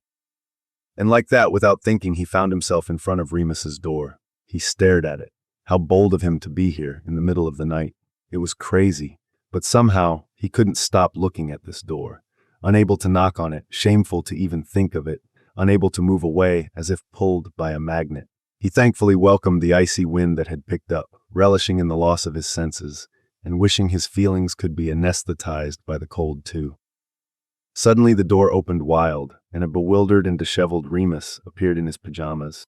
Oh my God, Sirius, what are you doing here in this cold? Sirius stared, unable to speak, only manifesting the earth to swallow him now quickly before the shame and embarrassment could consume him. Sirius, speak to me, are you all right? Sirius could hear the worries in Remus's voice, but he was unable to answer. He seemed very far away, as if he could hear Remus and see him walking to him hectically, but from afar, as if from behind a veil. He felt hands grabbing him, palpating his arms, his torso, touching the skin of his cheeks, stroking his dry lips. He felt all that, but all these sensations were dulled, and his brain was still far, far away. Come on, Sirius, come in. Oh my God, you dork, you're fully frozen. He felt Remus pull him against his side, warm, so warm, and walk him forcefully toward the door. The room was lit solely by the flames dancing gently in the fire. Sirius shivered so much he could not hold himself. Remus made quick work to remove Sirius's coat and sit him just in front of the fire, on the thick rug that was there. He summoned soft blankets and bundled Sirius in it. Holding him up by cradling him against him by one arm, he then removed his boots with a quick spell and started rubbing his socked feet, before swearing and removing the socks altogether and rubbing his warm hands directly on Sirius's skin. Really, Sirius, what were you thinking? How long have you wandered outside in this freezing cold? His hands wandered up Sirius's shins, behind his trousers, and he kept on murmuring, Shit, you're frozen. Picking up his wand, he made quick work to send spells around. Soon enough, a steaming cup of tea was hovering next to them. Drink a little, please. He raised the mug to Sirius's lips, slowly making him sip small drops of it. Sirius's fingers wouldn't have been able to hold the cup on their own. Are you feeling any better? Can you talk to me now? Please say something. I'm worried sick here, love. Sirius forced himself to spit words out of his mouth, but the first ones that stumbled out were, How did you know I was there? I didn't want to wake you up. Well, I have wards, you twat. What did you think would happen when you passed them? Or were you already so frozen you didn't sense them? But your wards always let me in. I don't get it. Yes, of course they do. It doesn't mean they don't alert me when someone stumbles on my lawn at 3 a.m. I'm so sorry, Remus. I didn't want to wake you up. But what were you doing here, if not to come and see me? Remus asked quizzically. I couldn't sleep. See, I was looking at your beautiful mobile, but I couldn't sleep. Oh, shit. Did I mess up so badly? Is it a rogue mobile that is doing the opposite of what it's meant to do? No, the mobile is perfect, Remus. You're perfect. He sighed heavily. He wanted to cry. It's me who's malfunctioning. I wanted so badly to be with you, I couldn't sleep. That's it. He had said it. His stomach flipped, and he winced, looking at Remus. For someone that clever, you're really stupid, you know that. Remus deadpanned, but then he wrapped his arms tightly around Sirius below the blanket and pulled him on his lap. Come here, I need to warm you up now. Remus guided Sirius's face into the crook of his neck, so warm, so soft. Sirius inhaled deeply the scent of his skin there, and it was as if he had taken a calming potion. He felt with delight Remus peppering small kisses all over the free skin on his cheeks and forehead. Then he brought Sirius's hand to his lips and kissed them fervently. Still frozen, love? You've really done a number on yourself. Here, put your hands on me. Remus took his hands and laid them on his belly's bare skin under his t-shirt.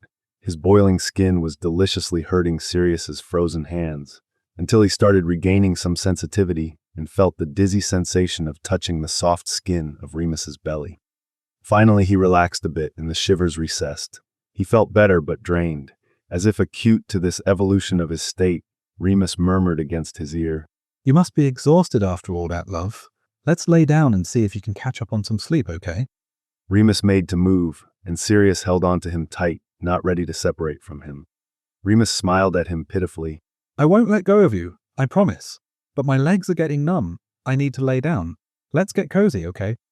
In a few spells, Remus had summoned more blankets, duvets, and pillows and had created a comfortable nest for them on the plush rug. Watching Sirius attentively, he then said, I think you won't be that snug if you keep all your clothes. May I? Yes, please. Sirius's heartbeat picked up speed as Remus slowly extended deft fingers on him and pulled off his jumper and his shirt. He then efficiently unbuckled his belt and pulled down his jeans, removing them fully and throwing them away with the discarded socks and boots. Here you go. Let me summon you some pajamas. No, Sirius whined pitifully. I don't want pajamas. I want to feel you. I'm not sure it's really a good idea in the state you are in, love. Truly, Sirius was feeling quite delirious, but he wasn't going to tell Remus. Instead, he pouted shamelessly. Please, I need warmth. I need your warmth. Remus looked at him carefully in the eyes, searching. Then he huffed and muttered, Damn it. before removing his own pajama shirt and pressing his soft lips against Sirius's. He gently pushed Sirius back down, still holding on to him, still kissing him, and Sirius landed slowly into their makeshift nest. Remus was over him, skin against skin, warm and soft, pressing him into the squishy duvet underneath. Sirius felt right, safe, in paradise. Chapter 9, Mr. Mooney. Sirius woke up to the chirping of birds. He stayed there, lying on his back, eyes closed and unmoving, wanting to listen and feel before he could see. He could hear the quiet respiration of Remus and felt his breath ghosting his neck, leaving goosebumps on his skin. He felt his warm body wrapped around most of his own body, both naked apart from their underwear. The skin-to-skin contact was marvelous. Remus's hand was on his left shoulder, holding softly in his sleep, and his head was nestled into the crook of Sirius's neck on his left side. It felt perfect, and at the same time, not enough. He remembered last night, or rather the sensations of it. Remus's soft lips against his, then leaving them to go down, kissing the corner of his mouth, his chin, pressing against his pulse on his neck, nipping gently on the skin where the shoulder met the neck. Him, ducking his head to catch Remus's lips against his tongue tentatively running over Remus's lower lip before being let in the warmth and wetness of his mouth, his own insistence on pushing deeper with his tongue, wrapping it around Remus's and making his mouth his own. His skin, being explored bit by bit, carefully mapped and wholeheartedly held by Remus's hands. The feeling of letting himself sink into the duvet, into Remus's arms, into this unending desire to be taken apart by him. His hands touching, stroking, pulling, pressing on Remus's arms, chest, belly, everywhere in reach, feeling satisfied by the grounding touch, only to be incessantly frustrated to not have more, all of him, fully at once. Remus finally holding his hands above his head with one hand, his own mind going wild with want, and, Yes, please hold me. but only to feel Remus stroking his hair gently with his other hand as if to soothe. Remus's whisper, Shush, love. You're too tired right now. Let's get you to sleep. He remembered having pitifully whined with desire and bucked his hips at Remus's over him, as a challenge, only to realize he was too weak to overcome him. The exhaustion catching up, he had ended up matching Remus's calm breathing and being lulled into sleep by these long fingers playing with his hair. Remus moved in his sleep, ending up cuddling Sirius even more. His left leg wrapped itself around Sirius and landed on his right hip. Oh, in this position, Sirius suddenly felt Remus's hard cock against his left hip, and God, his own, was already hard, but it stirred awake even more at the sensation. He froze, not daring to move, but so tempted to imagine what could happen if Remus would wake up in the same mood as him, his hand leaving his shoulder to minutely go down, until it would press on his dick. Deft fingers finding their way under his underwear and wrap itself around his cock, stroking slowly but firmly. Remus's mouth kissing him in the crook of his neck, bare inches away from where his lips currently were, and then biting as his hand would go faster and faster, bringing him to tip over the edge and spill on his stomach. Sirius was so caught up in his little fantasy that he didn't realize he had started to make small movements with his pelvis, matching the rhythm of the imaginary wank, and hence rubbing against Remus's hard cock with his hip. It's nice, Murmured Remus. Sirius froze again. Oh God, that was mortifying. And then Remus started to pamper little kisses into Sirius's neck. It tickled, and Sirius wriggled under the assault, but Remus's hand on his shoulder pressed more firmly now, keeping him in place. Don't move, let me kiss you. You're so soft here, Sirius. It's a crime, really. Crime. Sirius laughed. Yeah, gay crime. Sirius felt Remus's smile and the way his kisses landed on his skin. He grinned and let himself relax into the touch and the demanding kisses. It was a bit unnerving, but altogether so exciting to be under Remus's ministrations. After some time, though, the need to look at Remus was too strong. He turned himself towards the beautiful man that was lying next to him. At first, he stared, wanting to discover all that he hasn't been able to admire properly in the dim light and the aftershock haze of the previous night. Remus's torso was lean and decorated by some patches of dark golden hair on his chest and below his navel, trailing below the band of his underwear. Numerous silver lines ran over his ribs, his belly, his arms, his thighs. They looked like faded, ancient scars, and Sirius wondered what accidents could have caused them, and why they hadn't been fully and properly magically healed. Remus watched him carefully, as if awaiting a reaction from him. His eyes looked even more stunning that close. Sirius noticed for the first time that freckles of gold highlighted their warm amber. Sirius was so lost in adoration of the beauty laid in front of him that it took him some time to realize that Remus's gaze had turned anxious and uncertain. Oh God, he had stared silently for too long. He needed to convey how pretty he found Remus. He rushed to kiss him passionately, pushing him into the duvet underneath them and covering him with his body, to touch as much of him as he possibly could. He cradled Remus's face in his hands, stroking softly over his cheekbones, before letting one of his hands venture and stroke his side and chest, before he returned it to Remus's soft locks to play with them gently. Remus relaxed progressively under his touch.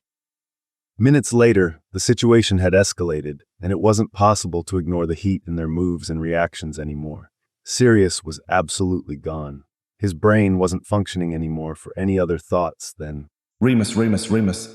He hadn't felt drawn towards someone so strongly, ever. His cock was painfully hard and brushed repetitively against Remus's hip, and occasionally his cock, which felt as hard as his own. He was losing his mind and desperately searching for any friction that would release a bit of the pressure building inside of him. He had started to shamelessly rock his pelvis against Remus's when he heard him whine softly below him. It was earth-shaking. This sound out of Remus's lips was rightfully sinful. Sirius surged to his lips to catch the next one, as he tried to replicate the exact same move that had triggered it. Remus grabbed him forcefully and pressed him against him, his two hands spread on Sirius's hips. It was Sirius's time to let a needy whine out. It felt so good. He could feel his whole body hum with waves of eagerness and contentment, before the need surged again and his mind chanted, Not enough, give me more. Suddenly Remus paused. Wait. And his hands, instead of pulling Sirius towards him as they were doing mere seconds ago, proceeded to gently push him away. Sirius felt the loss of contact so acutely he could have cried. He raised over Remus, putting the distance in between them that he seemed to ask for, and searched his eyes. Sorry, did I do something wrong? I'm sorry, I'm sorry if I interpreted wrongly and you didn't want that. Sirius said softly, now retracting back to kneel next to Remus and to not hover above him anymore. Remus smiled shyly, and oh God, the dimples were back, and Sirius wanted to melt.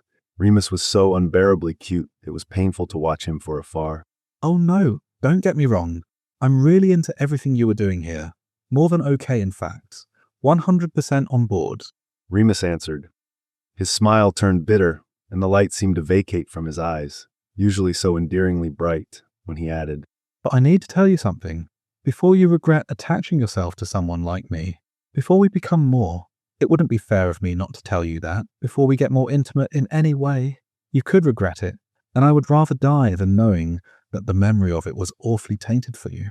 He looked pointedly where his fingers fidgeted with a loose thread of the rug, carefully avoiding eye contact. Remus, I can assure you that nothing has the power to make me regret anything that is happening with you. Sirius hesitated a bit, but decided honestly was needed in such a moment. You've been a beam of light in my life, one I didn't know I needed, but I now reckon that I was slowly dying of boredom and loneliness. I haven't felt so happy for a very, very long time. Remus smiled, but the smile was a poor thing, somehow tainted with sadness, the shadow of his usual beaming smiles. I know what you mean. You've been the best thing happening to me since forever, Sirius. And I'm really, really sorry to ruin that. Remus said gravely. I wish I wouldn't have to spoil any of it. His eyes looked dangerously wet, and Sirius's heart shattered. For Merlin's sake, what do you want to tell me, Remus? I don't understand any of it. Remus sighed and murmured very fast. I'm a werewolf. You're what? Sirius hasn't made out any of it. Remus became beet red and rambled. I know. I'm so sorry, Sirius, to have brought you into this. Please don't be angry at me. You're such a wonderful person. I couldn't help but fall for you. I should have known better, of course, but I couldn't help. I'm sorry. Tears were now catching on his eyelashes, and Sirius felt desperate to stop him and hug him tight, but he couldn't. Remus had asked him to stand back. He was not about to disrespect his boundaries again. So in the most tender voice, he said, Remus, love, I swear I haven't heard what you wanted to tell me. Please repeat for me. Remus searched his face with wild, puzzled eyes, as if checking whether he was saying the truth. Then, he closed them and repeated more clearly this time, but as if every word was stabbing him. I am a werewolf. I was bitten when I was 5. I haven't ever bitten anyone, and I'm safe as long as you're not with me during the full moon. But I guess I'm still a dangerous creature, classified 5X by the Ministry. He pressed his eyelids even more resolutely closed, before adding with a wince. And I'm not registered, so please, as much as you hate me or despise me after that, please don't give me away to the Ministry. They would send me to Azkaban. Sirius had stayed under shock during the first part of Remus's speech, but the idea of soft, kind, brilliant Remus rotting in a cell guarded by Dementors made him shiver and woke him from his stupor. He had so many questions buzzing in his head, but it wasn't the time. He raised his hand and gently cradled Remus's jaw, guiding him to look back at him. Remus, love. His voice was wet from emotion. You're no dangerous creature. You're a lovely, gentle man, and a fantastic, powerful, magical being that needs to be free roaming under the full moon. I don't see how that could change how much I care for you, and how much I want nothing more than to be in your arms and spend as much time in your company as humanly possible. Finally, Remus looked up at him. His eyes were still wet and full of doubt and surprise, but there was a glimpse of relief and maybe a tiny glint of hope. Sirius wanted to kiss him so badly that it was painful. Remus, may I please kiss you now? I really, really like you, you know, and I really need to touch you now, if you'd be okay with that. Remus chuckled softly, his laugh wet on the edge, but so beautiful that Sirius beamed to the sound of it.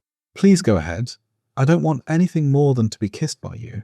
He smiled sheepishly and murmured, I've been having dreams of you since the first day we met. And this time Sirius heard all of it and didn't lose any time to kiss him sweetly. They kissed for a long time, all tangled on the rug. Sirius was hesitant to reinitiate anything too heated without them talking a bit more thoroughly after Remus's coming out. Remus seemed to be just content to hold and be held and to kiss with passion every inch of Sirius's face and neck, and it was just perfect that way. After all, there was no rush. They had all Sunday to just be together. Chapter 10, The Magical Forest. At some point, Remus resolved to stand up and prepare some food while Sirius took a quick shower.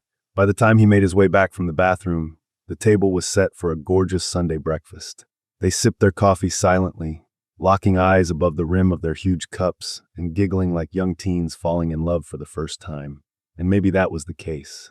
As far as Sirius was concerned, he had never felt such a romantic connection with anyone else, and he would have been content to drown himself in Remus's eyes for eternity. So, Sirius started once they had finished their breakfast. I don't want to make you uncomfortable, but I have many questions. Yes, I can imagine. Would you fancy a walk in the forest with me? I think it'd be easier for me to answer them all while we walk outside. That's where I feel the most my true self. His trademark lopsided smile made its reappearance as he added, And I've been dying to show you the forest. since like the second time I went to your practice. Sirius grinned. Okay, that sounds lovely, honestly, especially with this beautiful autumnal light. Yes, it will be magical in the forest. I'm sure you'll love it. A small path wandered from Remus's lawn and into the forest. They passed the first majestic trees on the edge and rapidly reached a small clearing, encompassed by the forest trees, but only a few feet away from its edge and Remus's cottage.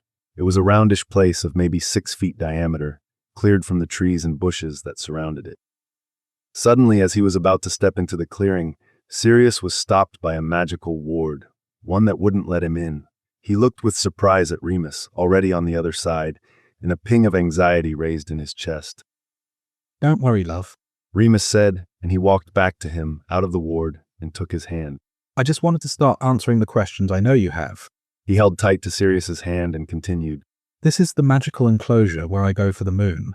The ward is designed to let me in, as a human form, but only me. And it doesn't let my wolf form out, my Moony. Moony. It's the name of your company, right? Yes, but first of all, that's the name of my wolf. My mum named him so when I was a child. She couldn't stand my father calling it the werewolf, or even the beast anymore. I was just a pup back then. She saw something that neither my father nor I could see. Just a scared baby animal, I guess, and not a monster. Sirius felt his heart break at the idea of the little boy that painfully turned into a pup every moon.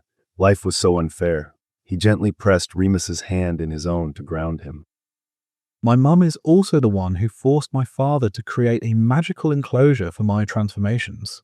His solution had been to lock me up in the basement with silver reinforcements on the door. Apparently, Moony was driven mad there, to the point that he turned on himself. Most of my scars are from these early moons in the basement. Remus, I'm so sorry, you poor thing. Well, that's pretty much what my mum thought, too. She argued that an animal, no matter if it were magical or not, needed to be outside and not locked up between four walls. They only had a tiny home with a tiny garden behind, but my father put this type of wards around the bit of lawn they had, together with muffliato and notice me not, to ensure neighbours would not hear or see the wolf. I love your mother more and more each time you mention her, honestly. What's her name and where can I find this wonderful woman? Sirius grinned, trying to diffuse the tense memories. Her name is Hope. A proper beautiful name, from what I can tell from what you've shared. Remus's smile beamed. It is, and I'll be happy to introduce you to her anytime soon. She'll be delighted to finally meet the man I've been rambling about for months now. Oh, you did? Sirius felt warmth spreading on his cheeks. Remus has been talking about him to his mum. Really? Well, of course. She's been shipping us hard from day one. She'll become threatening if I don't bring you sooner than later for a Sunday roast or something. I know the drill, in fact. My mum will also be eager to meet you. Remus looked at him, puzzled. Your mum? He added hesitantly. Look, Sirius, don't take it personally, but I think that might not be the best idea to introduce a werewolf to Lady Black. Sirius burst out laughing. Ah, that would be so funny, though. I wish she could see her son coo with a werewolf like lovebirds. She could well die from the shock, the hateful old hag. But no, I would never bring you into this awful family. I was referring to my real mum. That is James's mum, Effie. She's the one who had to teach me emergency lasagna cooking, by the way, so she knows all about you already. Remus sighed in relief and smiled. I think we should have a tea party with both our mums and leave them to that. I'm sure they'll get on very well together, from what I can sense. Oh yeah, that would be epic. Although, it could backfire at us, you know. I'm pretty sure they could start a full detailed discussion about any and all ridiculous things that ever happened to us. Remus laughed good-heartedly. You're absolutely right. Double-edged swords. But still, it's something I'd like to see one day. I do knitting afternoon tea with my mum, more often than not, and we chat forever while I make my jumpers for the kids, and she knits socks and scarves for Christmas gifts. Does Effie knit too? Sirius smiled tenderly. The image of Remus sitting next to the fire with his mum and knitting his magical jumpers while they talk amicably was so endearing that he wanted to jump into the future in one of these evenings, just to see them from his own eyes. That sounds absolutely lovely. But that would rather be something for Monty, though. He answered Remus. My dad, James's dad, that is. He's the knitter among the Potters.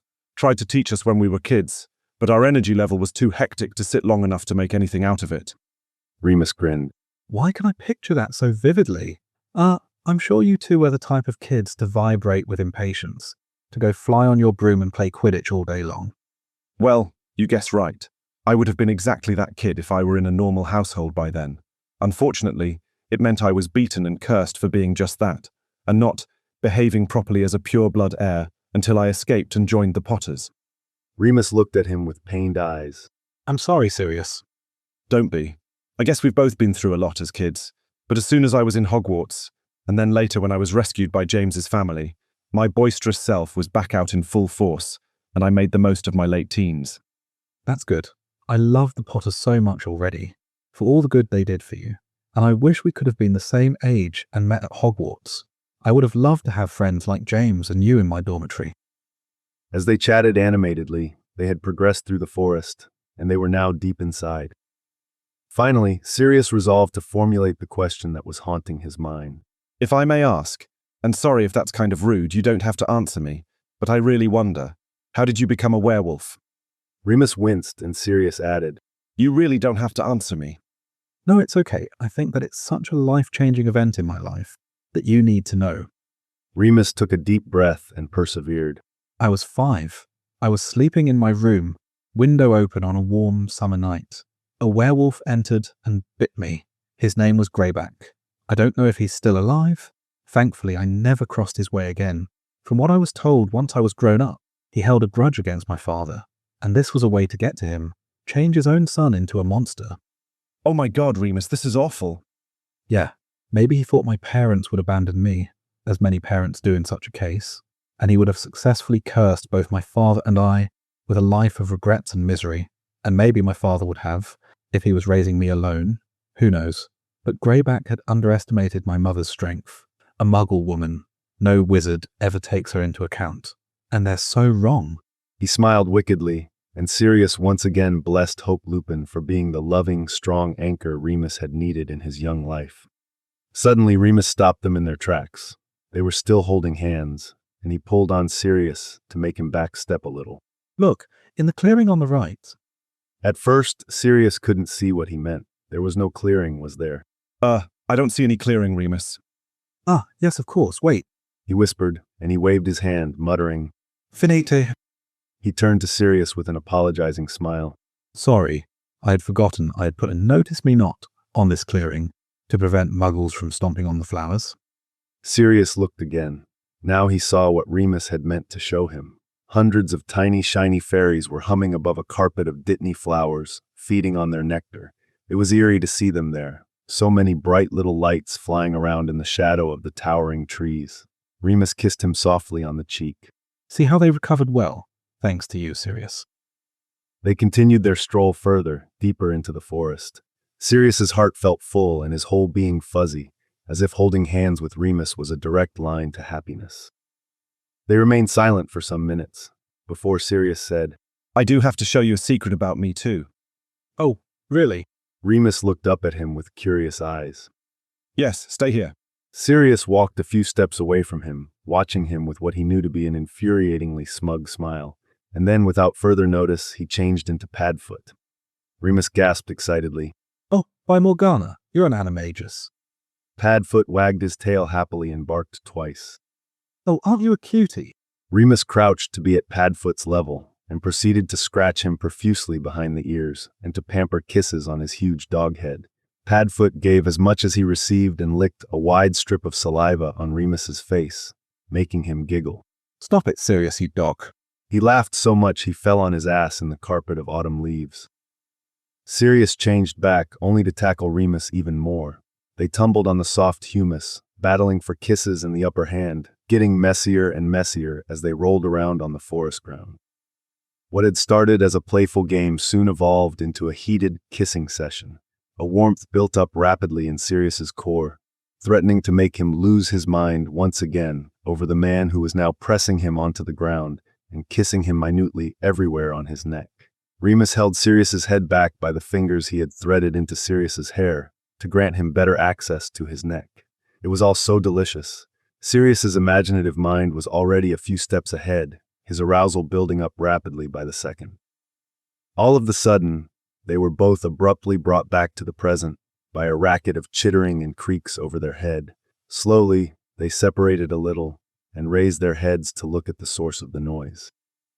They both tried to refrain from smiling, with poor success at the view that they caught.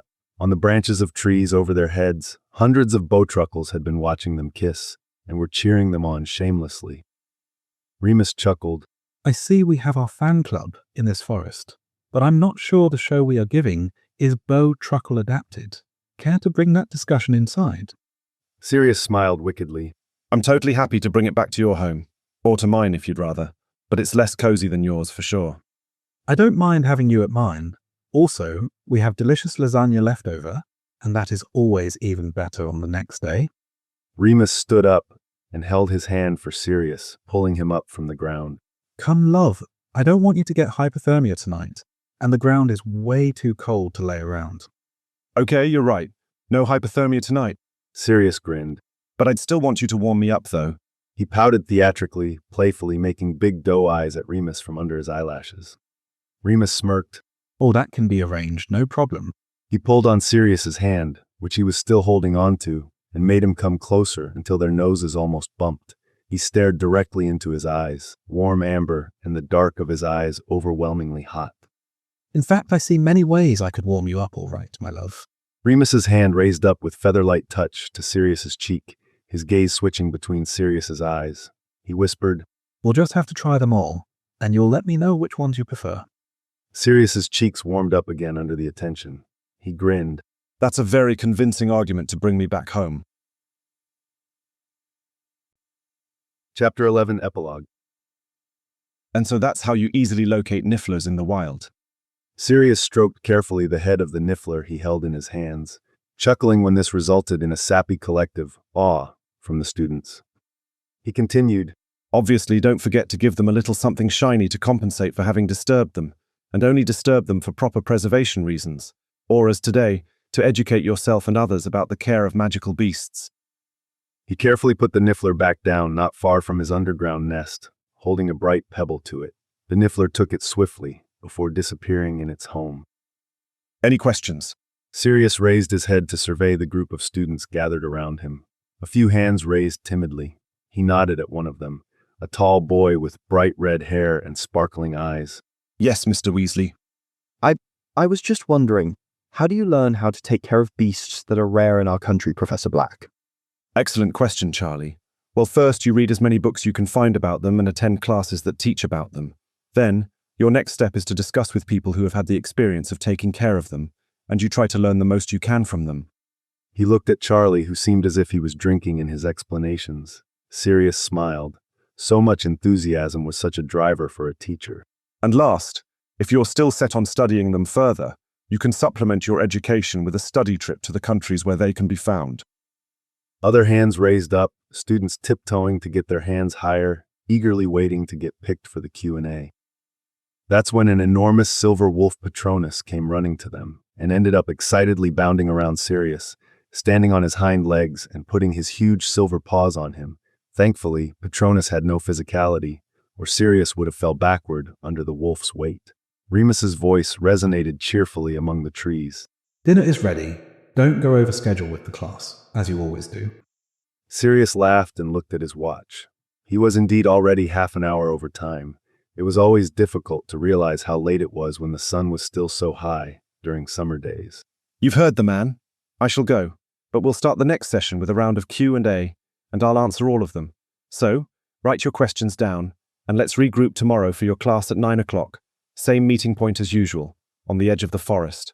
Tomorrow's subject will be the nutritional needs of fairies. He heard squeaks of excitement from some of the students and smiled happily. He knew they'd love tomorrow's class. It had been a favorite since he had started teaching 2 years ago. The sound of apparition resonated among the trees as students started filing out, and Sirius prepared to walk back to the cottage. Just before leaving, he turned and asked the tall red head who was chatting with his friend Marvin, while still putting his notebook away in his bag. By the way, what is it that you're so eager to study, Mr. Weasley? Dragons, Professor. The young man replied with a bright smile. Sirius smiled back. Ah, yes. It will be hard to find one around this forest. Sorry to disappoint. Although we do have our own 5x magical beings around here too. He winked and left, now hurrying back toward the cottage. Not the cottage, their cottage. Remus had made all the adjustments to make Sirius feel that the cottage was not only Remus's home, but also his own. They had used an enlargement spell, and he now had a very nice office to work on his notes and to host his many books, with a fireplace directly connected to his practice. Not that he spent too much time there anymore. Nowadays, his main occupation was teaching and researching magizoology, with a focus on the preservation and better care of the magical beings. Finally making full use of his PhD in magizoology, which had been catching dust for so long on his practice's shelf. But he still kept 1 day of practice per week, which was very helpful to train interns on the most common magical pets, a great compliment to their fieldwork in the forest. How was teaching today? Remus asked when he entered their warm home. He was cooking while wearing a funny apron he had received from Kingsley and Regulus the previous Christmas. They had brought it back specially for him, from a Muggle shop during their holidays in France. It was written, "J'ai faim de loup," I have the hunger of a wolf, a French expression for "I'm ravenous," over the drawing of a majestic wolf head, which looked pretty much like Mooney. It suited him perfectly. It was a modest present, but it had brought him to tears, explaining between sobs how it made him feel cared for and accepted to receive it from Sirius's family. Sirius put down his jacket and came to kiss him tenderly on the nose, which was somehow covered with flour. Teaching was great, as usual. These kids are wonderful, eager students. And how was your day, love? Sirius grabbed Remus's waist in his hands, pulling him towards him to kiss him more thoroughly in the crook of his neck. 'Twas great, but now it's even better. Remus muttered in his hair, not able to touch him with his hands covered in the food preparation. Let me put the finishing touch on dinner, if you please, Professor Black. He said with a grin, laughing at the way Sirius's face was immediately turning beet red. What is it? It's for dessert. A crumble. The rest is ready. You can set the table. Oh, I do love your crumbles. But weren't you supposed to take it easy today, Remus love? Sirius asked pointedly. I know, but it's relaxing to cook, even if I'm tired just before the full. Besides, I'll be happy to have the leftovers ready tomorrow, when I can barely get out of bed. Because obviously I would let you starve. No, of course not. But I'd rather have you stuck to my side in bed than downstairs spending hours cooking for me. You know what I'm like after the full. Yes, I know. I absolutely adore your cuddling craze after the full. And it's true that it's extra nice to not have to cook anything after having spent the night running with my Mooney. Padfoot doesn't seem to feel it, but I do. I may be getting old, you know, now that I'm 40.